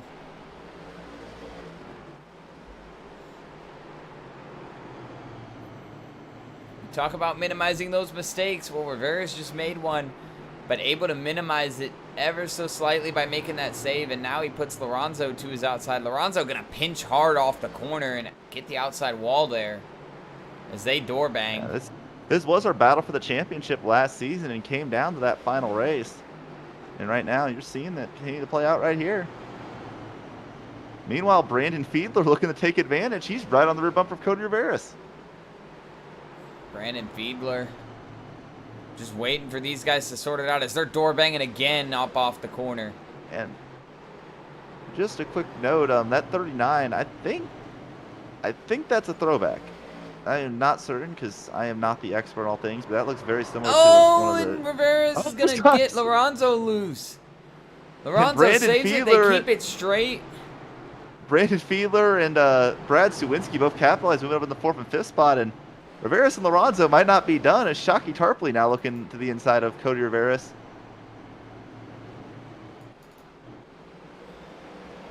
Tarpley going to clear himself momentarily off Rivera's nose. That's only going to allow Matthew Miles now to get to the inside. Lorenzo's coming back at him.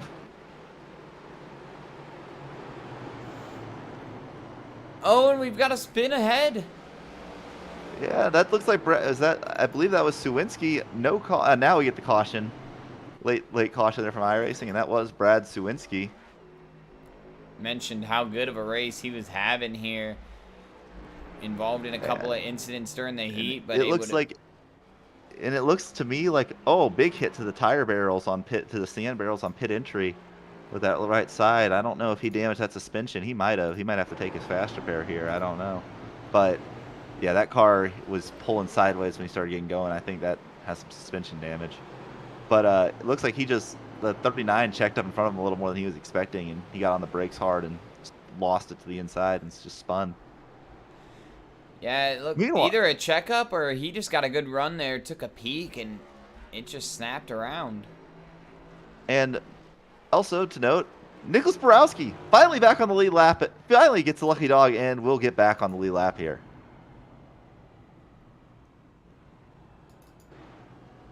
Well, and after the little bit of drama we had from him and Luke Mahone, if I'm home, I am going to remember that, and we could see an interesting battle between those two now, especially for position. Yep.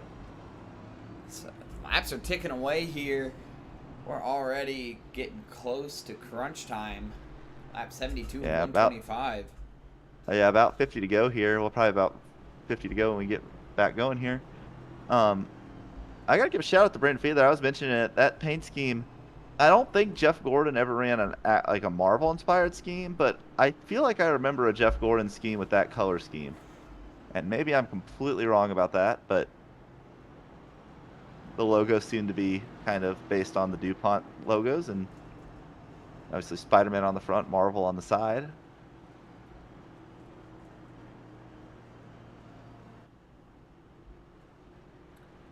So we've only had one race leader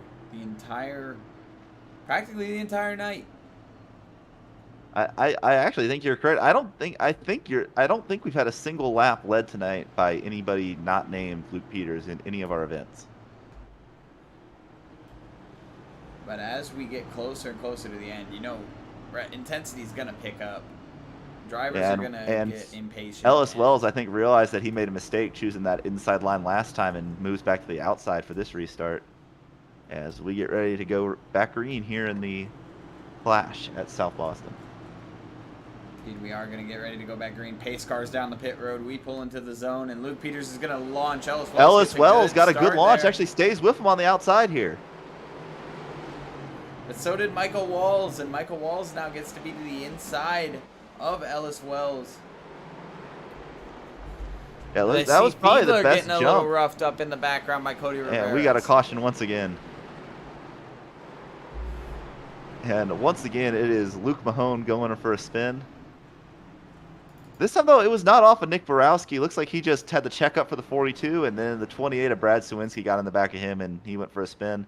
No harm, no foul. Keeps it rolling, and we'll just be a couple more pace laps, and we'll be back green. Take a look at the replay here.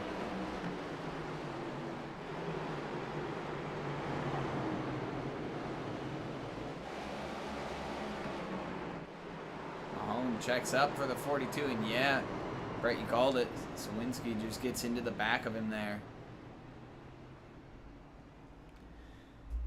Around he goes, and that'll bring out another caution here. So we're going to have another restart.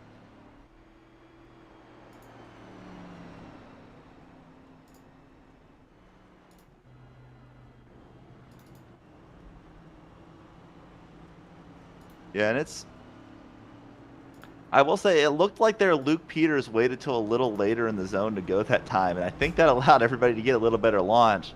If I'm him, I'm moving back to launching early in the zone. I think the reason he tried to change it up there was he was worried people were starting to catch on to where he was launching, but at the same time, I think waiting allowed people to really get a good launch with him there. Yeah, that's a good call out, Brett, but you mentioned about the dirt racing and stuff like that. Well, in any form of racing, when you get this many restarts, you cannot have the same rhythm. People are going to start figuring out when you're going to go, and they're going to start guessing on you. And if they guess just right, you could end up losing your position on track. Yeah, and I know I don't lead a lot of races, but that's always been one of the things, like, is when the few times I am leading, I like to try to vary where in the zone I launch. I try never to launch in the same spot once because I don't want people being able to guess it. Or maybe I'll launch early a couple times, then I'll launch late. Or it's just all about trying to figure out where everybody else is. Here, Luke Peters gets a better launch that time. Michael Walls once again to the inside of Ellis Wells, looking for second. Walls got a good launch that time. Wells didn't get a bad launch. Walls just got a better one, and Walls looks like he's going to spin. Yeah, and around we go. We got a bunch of cars tangled up there. And we have our first big pileup of the night. And that is something you see a lot at South Boston, almost a track blocking incident. It looks like the 20 car is completely killed. And Walls involved, Fiedler, Mells, Sawinski, Lorenzo, Borowski, Brady Floyd, and Luke Mahone all involved in that incident, as is Traber Burns. And that's just, Walls got a little bit loose, and Suwinski and Fiedler could not stay off of him. You know, I gotta feel bad for Brady Floyd here. He just barely hit that outside wall, but I think it completely broke the suspension on that car. And also looks like he got hit in the right front. Yeah, that had no steering after that wreck. I think it broke both the left and right front toe links. He'll have to tow and take a faster pair, but he will lose multiple laps here while getting towed to the pits. And shout out our buddy Jonathan Parker, who would probably say, that's just Micah being Micah. Yep, I gotta agree there. Ellis Wells was really, like, both Ellis Wells and Micah were driving in deep there trying to clear each other. Honestly, Ellis Wells was actually staying right with Luke Peters despite being on the outside line there. I really am interested to see as we go forward if Ellis Wells does hassling for Luke Peters, if we can actually get going on a longer run here, because I really think he is the strongest car we've seen tonight that's not other than that 50 car. Wells, again, going to take the top, but this time it's not going to be Michael Walls to the inside of the second row. It's going to be Cody Rivera's, another driver who we've seen be really, really aggressive here tonight.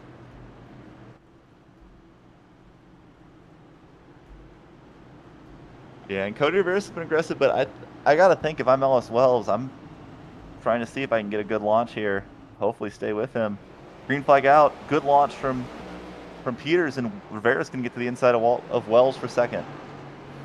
Rivera's got a great launch that time, but he's just not able to get the drive up off the corner. Wells going to take a deep send there and get to the back bumper of the 50.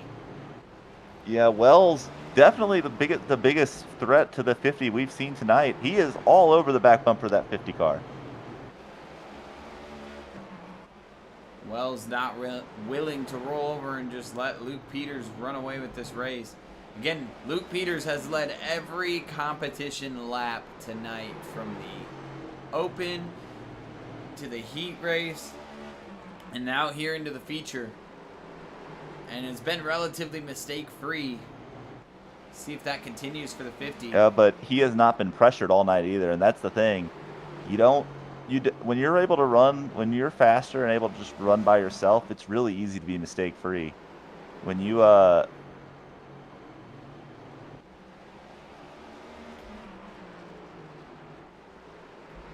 when you're under pressure, when somebody's right behind you though, you have to really be more on it, and we're going to see right now if he can hold on to this pressure from Ellis Wells. You know, Brady Floyd has rejoined after taking his faster pair. He is now 4 laps down. He's going to need a few cautions to get back into this race. And Brett, you mentioned it's very easy to remain mistake-free when you've not been pressured all night, but if you're Luke Peters, knowing that you've been the strongest car tonight, you just need to keep your eyes out of the mirror and keep running your line and force these guys to go around you. I mean, he's been one of the fastest cars all night. And I think he might have been saving some tire because he just ran a 15.745. That's only a 10th off his best lap of the night, and that's on the same tires that he started this race on. Dropped back down to 15.9, kind of even with Ellis Wells now, but he's still got a lot of pace in that 50 car. So he is going to be really hard to beat here tonight. Oh, and I think he's doing a lot of what we see some drivers do when they get the lead. He's kind of controlling the pace as opposed to running the fastest laps he can. Ellis Wells looked like he had a big bobble there off of turn 2, but actually seemed to gain a little bit of ground for a second, so maybe it didn't hurt him, but you can tell Wells is having to push. It looks like a lot, just based on the way his car's moving, looks like he's pushing a lot harder than Luke Peters right now. Meanwhile, probably our first battle on the track is for the 4th position. We got Alexander Schumacher and Wyatt Roberts battling for that, and Matthew Mills, Brandon Fiedler, Michael Walls, Brian Lorenzo, all right there under a blanket for that 4th spot.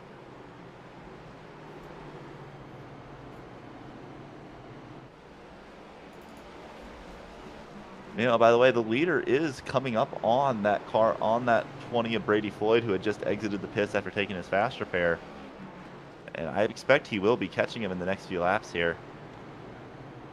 We just hit 30 to go. And right now, the lap times between Peters and Wells, it's kind of one lap Peters is faster, the next lap Wells is faster. Actually, that group, 3rd through 7th, actually all quicker than the front 2 right now. Well, that might just be a one-lap thing. Yeah, and Luke Peters goes a lot faster that lap. Still, both the 50 and 57 running very similar pace to each other. And we'll see what happens here when they catch that 20 of Brady Floyd up ahead. Assuming we don't get a caution first.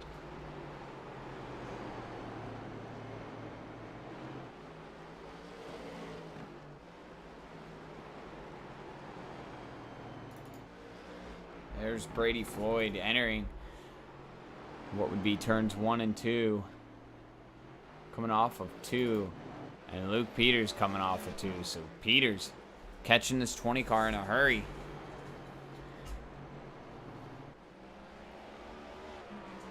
And we'll see. I'm guessing based on these 4 laps down that the 20 is going to probably lay over here, but you never know. You never want to assume somebody's just going to lay over. We are within 25 to go, so if you're Ellis Wells, you've got to push right now and try to find whatever speed you got. And if you're Luke Peters, you just got to keep doing what you've been doing. Mistake-free race. When you get to this 20, you got to make quick work of him. You can't let him hold you up.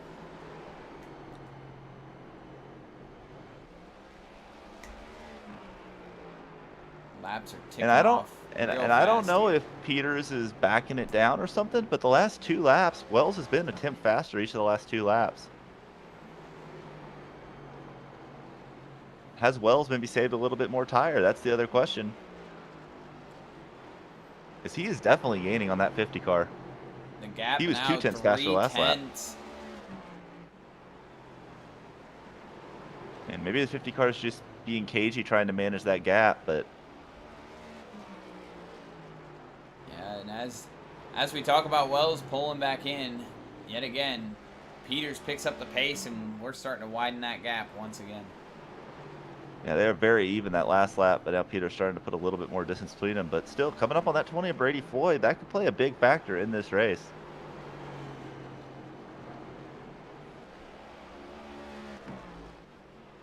Trouble Michael Walls around in turn 2. He got a bump from Brian Lorenzo, and it just kind of sent him around. And we will reset once again. If I'm Ellis Wells, I'm kind of disappointed to see that caution, because with where that 20 was positioned, that might have been his best chance of maybe hoping that Peters caught that lap car to bad side. Because even if, let's say, the 20 gets out of the way, if you catch him on the wrong part of the corner and can't use that whole track on exit, that can absolutely kill your run down the straightaway and maybe let somebody behind you get to you. Oh, you see, Walls got loose off the corner that time, saved it. But that allowed Lorenzo to have a run, and Lorenzo just gives him a shot getting in the corner.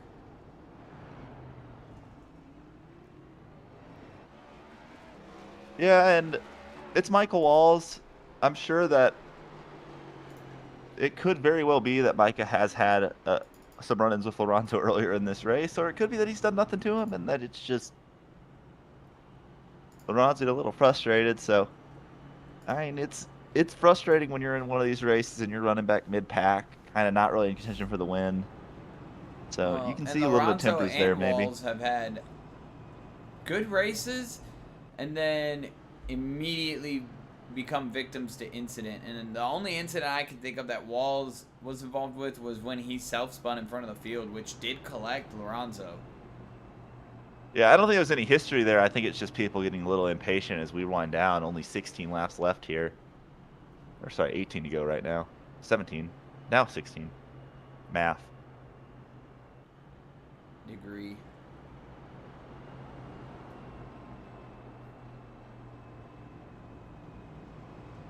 So we're going to get another choose here.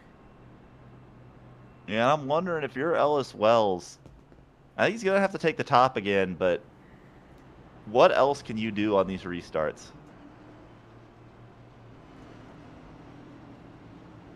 You see the 20 actually going to get a lap back. Looks like they're giving him all his laps back as he's reading 1 lap down right now. And maybe just to call this being an exhibition race, try to get that 20 back on lead lap. I think he probably won't be able to get all of them back, but he might be just 1 down here when we restart. I like that move from the admins. It's an exhibition race.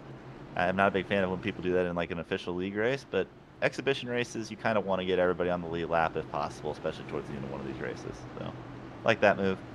You know, here we go. Pace car is off. And Peters launches. Wells doesn't get a great restart, but gets good enough to get clear to the inside. And he is going to be right on his back bumper. Oh, big wiggle. Big wiggle. Here goes Wells to the inside. And for the first time tonight, we have a change for the lead. For the first time tonight, somebody other than Luke Peters is going to lead a lap, and it's Ellis Wells capitalizing on a mistake from Luke Peters. And as we were discussing earlier, meanwhile, we got a gaggle of cars running for that third position. They are all over each other. That's kind of between the 30 and 42. 42 almost got loose, but yeah, big. We were discussing it earlier. Luke Peters hasn't really been pressured all day. Hasn't had really any pressure to make mistakes. Finally, somebody puts the pressure. Ellis Wells finally puts the pressure on him, and there you see just a little slip up allows Ellis Wells to capitalize and take the lead. And now we get to see, I believe Peters does have the faster cars. He's still right there. But is he going to be able to pass this 57? And do we see them get the elbows out and maybe get a little rough with each other here? And I think Peters might be a little faster, but I don't think there's really much difference in pace between these two drivers. They have been, I think, pretty clearly the two best cars in this field. And especially these last like 30 laps, they've been pretty Trouble. even. Turn 4, Michael Walls around, and I think it might have just been a self-spin. I saw Brad Sawinski backwards on the front stretch, so I think we got a few cars here. Maybe two separate incidents, though. Yeah, because it was a self-spin for Walls. Yeah, two self-spins. Brad Sawinski self-spun it off the corner. And big contact for the inside wall for Brad Sawinski. See, Walls was getting pressured from Shockey Tarpley. Drives and it now down in the corner onto the flat, and he just loses it on his own. And also, I believe that will be a free pass here for Brady Floyd, and we'll put him back on the lead lap. We'll pull And back yes, that is the replay case. and take a look at what happened to Sawinski.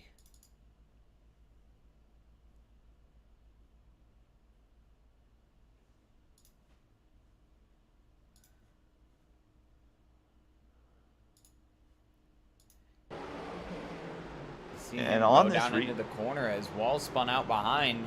He comes off the corner and just gasses it up too much. And ooh, big heavy contact to that inside wall. Yeah, and big nose damage. I don't think he's rolled down the pits here though, so just gonna run it like it is. Meanwhile, this restart gonna be different than anything we've seen here tonight. For the first time tonight, Luke Peters will not be the control car on this restart. It will be Ellis Wells. We'll see if Luke Peters decides to try to follow Wells or take that outside lane.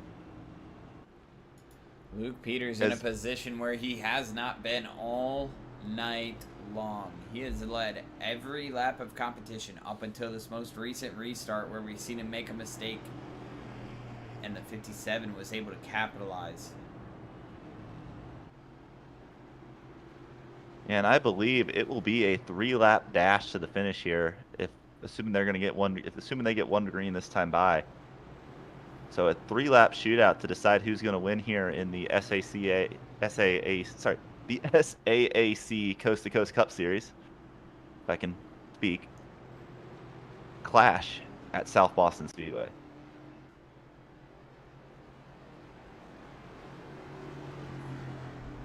Real quick before we go back green, huge shout out to all these drivers that showed up here tonight. They have put on a heck of a show. We've enjoyed watching it. We're getting ready to go back green with 3 laps to go when they cross the line. Ellis Wells is the control car. Peters up on that outside lane. See when Ellis Wells decides to launch here. He launches, Peters launches with him, and Peters is going to be clear to the inside here. Yeah, and that looked very much like pretty much all the research we've seen Peters in control tonight. Peters does get a good launch, and he might have a chance here to hit the bumper to him as we come down.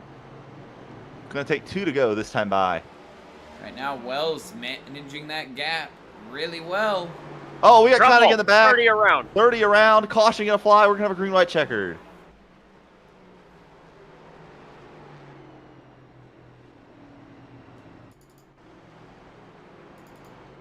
Yeah, and I'm looking at the replay right now. It looks like that 39 of Brandon Fiedler just got in the corner hotter than the 30. Got in the left rear of him, and they both went for a spin. Not got anybody else got involved. Just basic spins for both of them, but they'll cycle to the back here, and we'll have to re-rack it and try again here for a 2-lap dash to the finish now. We will have 3 attempts tonight at green white checkered. There you see the contact between the 39 and the 30. The 25 of Tarpley gets involved. The 23 of Borski, he's involved.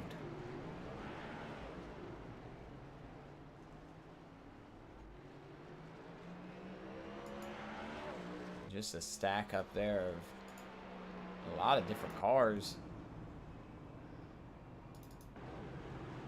So Ellis Wells, you got one more time to do it. And as I said earlier, he was the top finisher in points in season 0 to have not won a race. So looking for his first win, and as far as I know, his first win. I mean, he may have won in previous versions of this or in the league when it was not on iRacing. I cannot speak to that as we were not broadcasting at that time. I don't know if that's the stats, but at least his first win in the JCTV iRacing history of this league. So he'll have to hold off, though, and he'll have to hold off a very fast car and a very good driver in Luke Peters. You know, Brett, I got to take a stab at you and your sponsor right here. Maybe you should hit up Joseph Scrigley and see if he can find those stats for you from the earlier seasons. Yeah, I might have to hit him up. I don't think iRacing stats is his specialty, but might have to hit him up. As always, shout out to Joseph Strigley for all the sponsorship he does. Eventually, I need to probably ask him to actually give me money. We technically have an agreement for that, but I never remember to actually ask him for it, so that is on me. But yeah. Well, we get ready for another restart here. Ellis Wells is the control car. Green is out, and we are moving it. Oh, big stack up there from the 50. He did not get going. Now we've got Schumacher to second place. Yeah, and Alex Schumacher right there, and he's going to dive it in deep. He's trying to get to the 57 of Wells. Caution back out, though.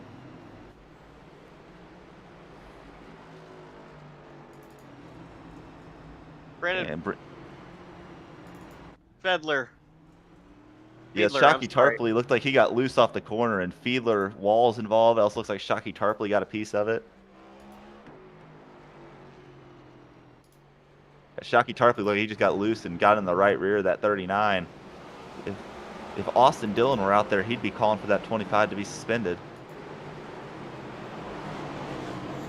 However, anybody who actually has eyes and an ability to do analysis realize that is not the case. Just a stack up there, and Fiedler gets spun around, collects Michael Walls. And we're going to rack them, stack them, and do it again.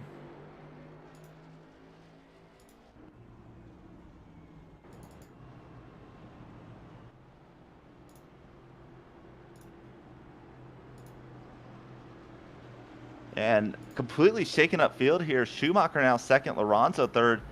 The dominant car here tonight, Luke Peters back to fourth, and that last restart, his poor launch may have taken him out of contention to win here tonight. Well, he's certainly buried himself here, and not something you want to do coming into the end of the race. Just not a good position to be in if you're in that 50 car, but you can't let it get to your head. You still have a job to do here. You see the front two going to take the bottom. Lorenzo going to jump to that outside. Peter's going to stay third car inside.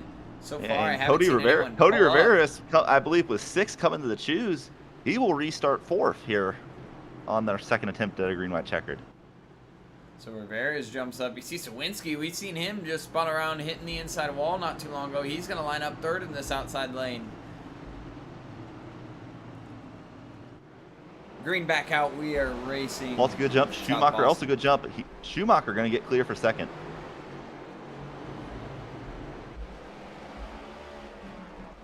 Lorenzo just did not get going on that restart. I see the 42 of Roberts. Looking like he's making some noise. And they will make it to the white flag. White flag out one more time around. They make it to the white flag, and Roberts Wyatt gets spun Roberts off around the into the front wall. bumper Back of Cody Rivera's. Big ball for Schumacher. And Battle Ellis Wells. is going to be for second. Ellis Wells going to take the checkered. They're wrecking off a 4. Everybody wrecks behind. And it looks like Peters is going to sneak through all that madness and get second. I believe he got second well backwards. Yeah, Luke Peters finishes second, crosses the line sideways. And how about Traver Burns? We didn't really talk about him at all tonight. He comes through and finishes on the podium in third.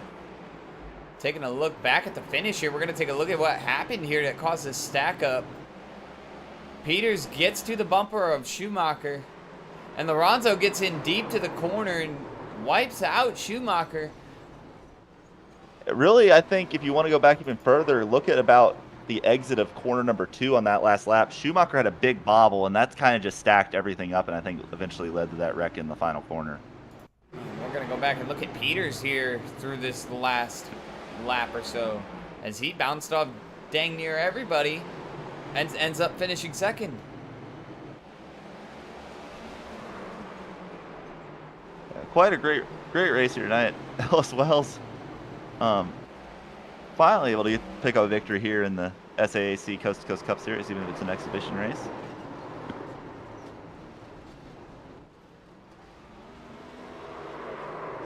Oh man, I think Peters owes Sawinski a thank you, because Sawinski was the car that came through and hit his left side and straightened him out to be able to finish the race.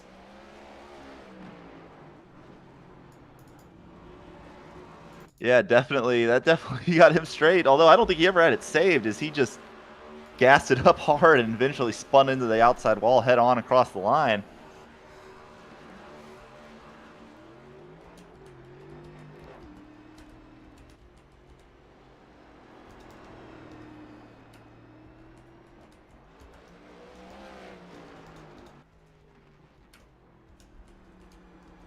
And Jonathan, I don't know what the plan is. If whenever you're ready, I believe we have our podium finishers ready whenever you're ready. Yeah, let's go ahead and bring them on up here. Brett, why don't you go ahead and talk to our third place finisher, who happens to be Traver Burns. Traver, this is Brett Bennett up here in the JCTV booth. You got a copy? Yes, sir. So yeah, saw it started in the open tonight. Seemed like you didn't have the best run there, but kind of solidly worked your way, ran in the mid pack all race today. But then last lap came up to finish third. What were your thoughts tonight on how you did, and especially that last lap coming through to finish third here in the Clash? Yeah, that was interesting, that last corner for sure. Yeah, I definitely, didn't come in with the pace, but I learned a lot in that open, and once we got to the heat race, I finally found a little bit of speed there. Towards the middle of the race, reality set in. I had faster guys passing me, but kind of just once I got to the back, just tried to save my tires, and yeah, towards the end, started working my way up with a bit of speed. And you mentioned tires. How much of a consideration was that here today? Obviously, no tire changes in 125 laps. A lot of laps to put on those tires.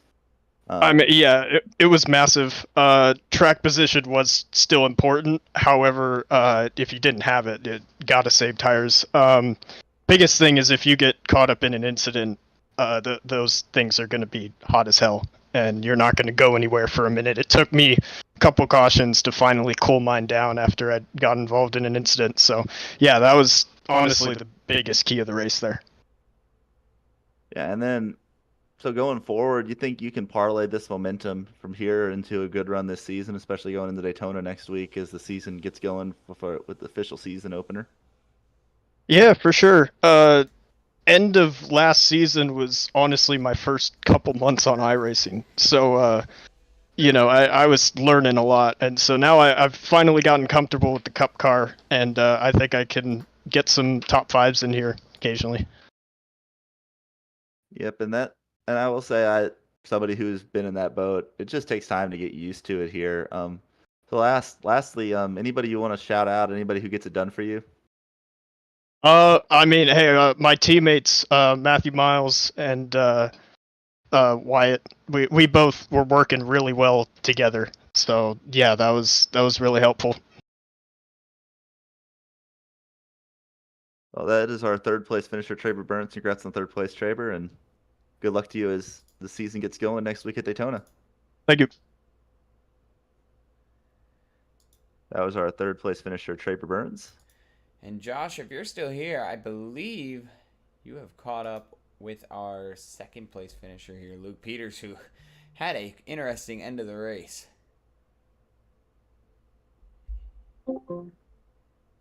I don't think we got Josh here. Jonathan, you want to take this? I absolutely will. Let me just make sure we're all good. All right. Luke Peters, I mean, what can we even say about the end of that race? I mean, you led every single lap of this race up until that second to last or maybe third to last restart. And then chaos just ensued there. Walk us through it and how it went from your driver's seat. Yeah, the first, I think, 110 something laps went pretty well, but I definitely burned off my tires a lot because I had no grip at the end, and Ellis was definitely a lot faster. And then, yeah, on that third, fourth, something the last restart, I just got really loose. I got on the throttle a little bit too early, out of two, and he was able to get under me, and I wasn't able to get back to him after that. Well, and you ran a dominant race here tonight. I know it's got to sting a little bit just to fall back as far as you did there late in the closing laps. But does recovering to second with all the mayhem going on kind of soften the blow? And does the momentum you had tonight carry over to next week as we go to Daytona to start the points racing in the season? Yeah, it's still a good race overall. Now I'll take second, and hopefully I'll be able to carry the momentum into Daytona. All right, and last thing before we let you go and try to celebrate the second place finish here tonight, who do you got to thank who helps get it done behind the 50 car?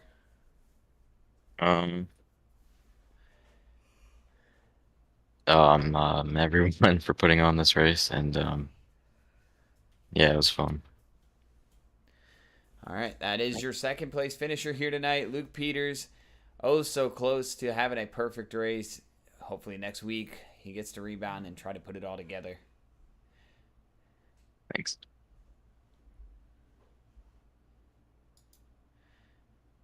And Brett, I believe you're going to be talking to a very happy winner here with Mr. Ellis Wells. Hey, Ellis, this is Brett up in the JCTV booth. You got a copy? Yep, I got you. So, Ellis, you were fast all race tonight. Did not record qualifying lap. Started at the very back in the heat. Worked your way forward in the heat up to fourth, and then worked your way forward in the feature as well. Eventually, finally capitalizing late in that race to get the lead. What did you need at the end there, getting by that 50, who was the dominant car all day today? What were you able to do to get by him there with about 15 to go?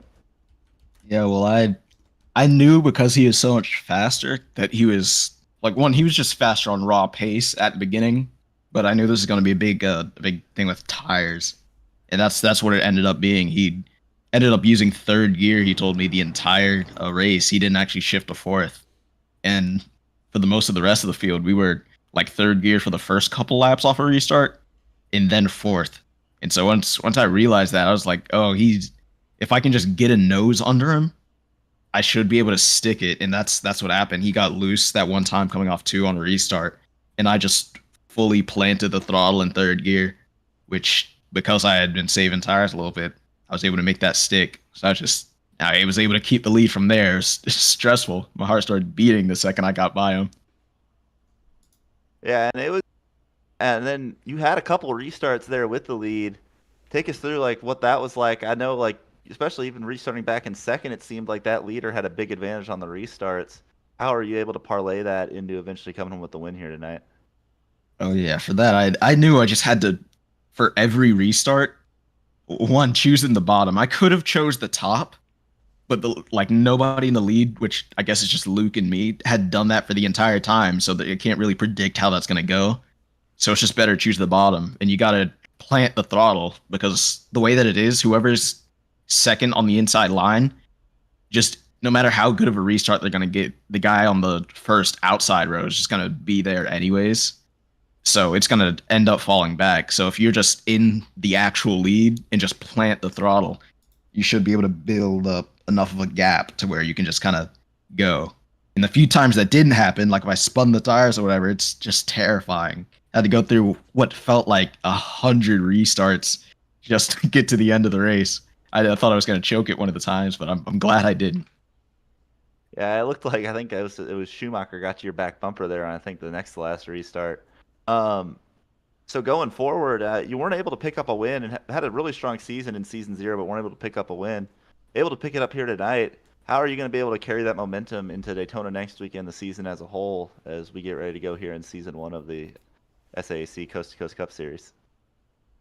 Well, I hope for season 1, at least for Daytona, that I'm all right if I don't get a win there. Still try as hard as I can, but all right if I don't get a win there. I do want good team points. I'm very big on the team championship, but after that, I'm definitely going to focus on trying to get a win. I know I'm consistent. That's how I was able to finish second last season, even without a win. I know I'm real consistent, but it'd be nice to get a win for once. I'm still winless since the SAAC takeover, so I gotta try and do that. I know what tracks I'm good at least.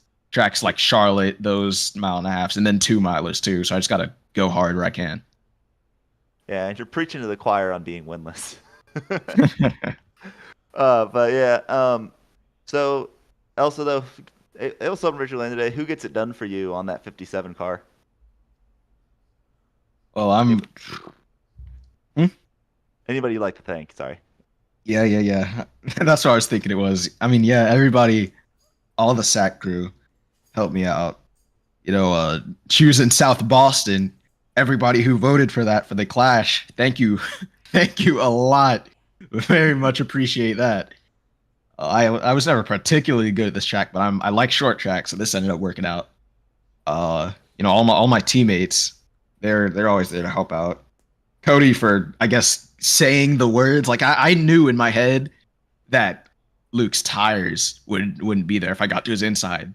But I think with that same exact restart where I got to his inside, like half a second before, Cody said that if I get there, his tires wouldn't be there. And then it clicked in my head. I was like, oh, I gotta go. So definitely thank him for that. And everybody who showed up too to make the Clash a good race. Yeah, it was a lot of fun up in the booth. Best of luck to you in this upcoming season. Looking forward to watching you and the rest of the drivers here in the Coast to Coast Cup Series going forward. Any last words before we get off the air here for you, Alice? Just thank the guys that helped me during out the race, and you know, thank you guys for broadcasting. Really appreciate it. Yep, and thank you. And then that's our winner tonight here, Ellis Wells, able to get it done, able to make the move on Luke Peters on that restart with about 15 to go and hold off the rest of the field as some chaos at the finish, but great job by Ellis Wells picking up the win there tonight.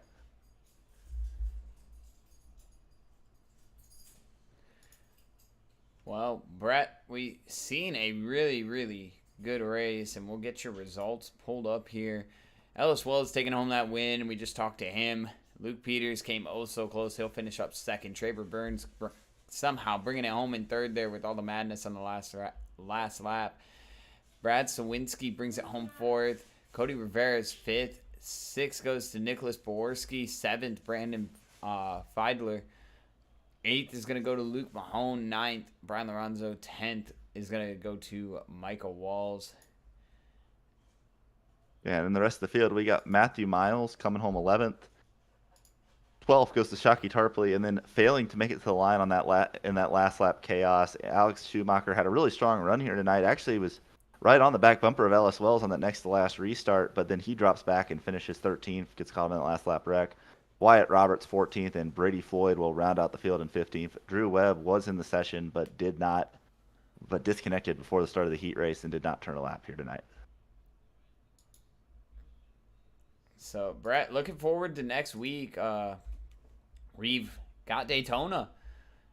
And you and I both know how Daytona races can go. We've seen it already this season in the Pit News Truck Series with a guy that was in the booth with us earlier on tonight, and Michael Kruger bringing home a win on a lap crash. And with slide job too, we've seen a lot of shuffling there. Any league that we go to with Daytona or Talladega, it's just chaos, and it's sometimes controlled and sometimes out of control. All I'm saying is I think I know the best strategy to win at Daytona, but we'll see if people use it.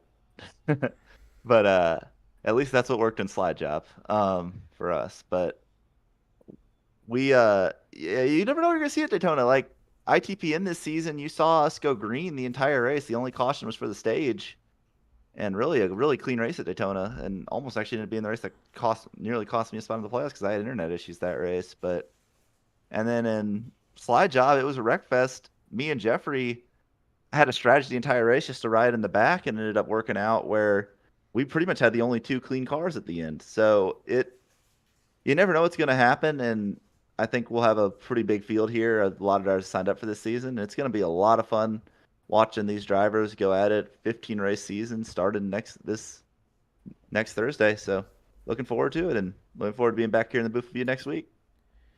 Yeah, and real quick before we go off the air, just going to pull this graphic up one more time. We do have a jam-packed Labor Day weekend here on JCTV. We just finished up the Clash here with the SAAC Coast to Coast series at South Boston, but tomorrow night 8:45 p.m. Eastern, we've got the championship race for the DI9 Designs NAOR series. Jonathan Parker and Pacey Wygant going at it for the championship. Everyone else who shows up just racing for, I guess you could call it, bragging rights and a better points finish for the season. And then Saturday we've got a special event being put on, Cadillacs at Talladega for the Spooky Games 125.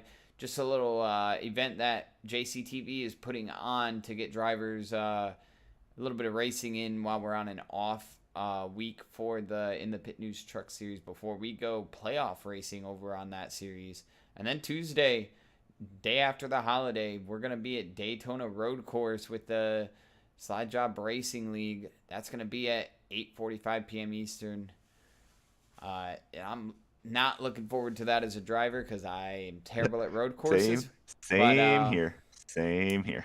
You know what? Hopefully it puts on a good show here. It is a little different. It's a timed race, so it's not going to be how many laps we run. It's going to be when does the clock run out. And I think that's going to add a different element to how we tackle that road course there. So that's going to be interesting. Tune in to watch that on Tuesday. And as for tonight, that wraps it up for us. Thank you so much to everybody who came to watch. Thank you, Brett, for joining me in the booth tonight. Michael Kruger, thank you for coming out earlier on. Adam Kuhn, thank you for coming in earlier. Josh Coppernoll, thank you for not only being here, but being the guy that allows us to be able to put these races on and allowing guys like myself and Brett to be a part of it. Other than that, though, that's going to be it for us here tonight from South Boston. Ellis Wells gets the win here in the Clash, and we'll see if he carries that momentum into next week. From everybody who gets it done here at JCTV, we just want to again say thank you for tuning in. Stay safe out there. Enjoy the holiday weekend. We'll see you tomorrow night for the DI9 Designs NAOR series. Thank you, everybody, and have an amazing, amazing night. So long from JCTV.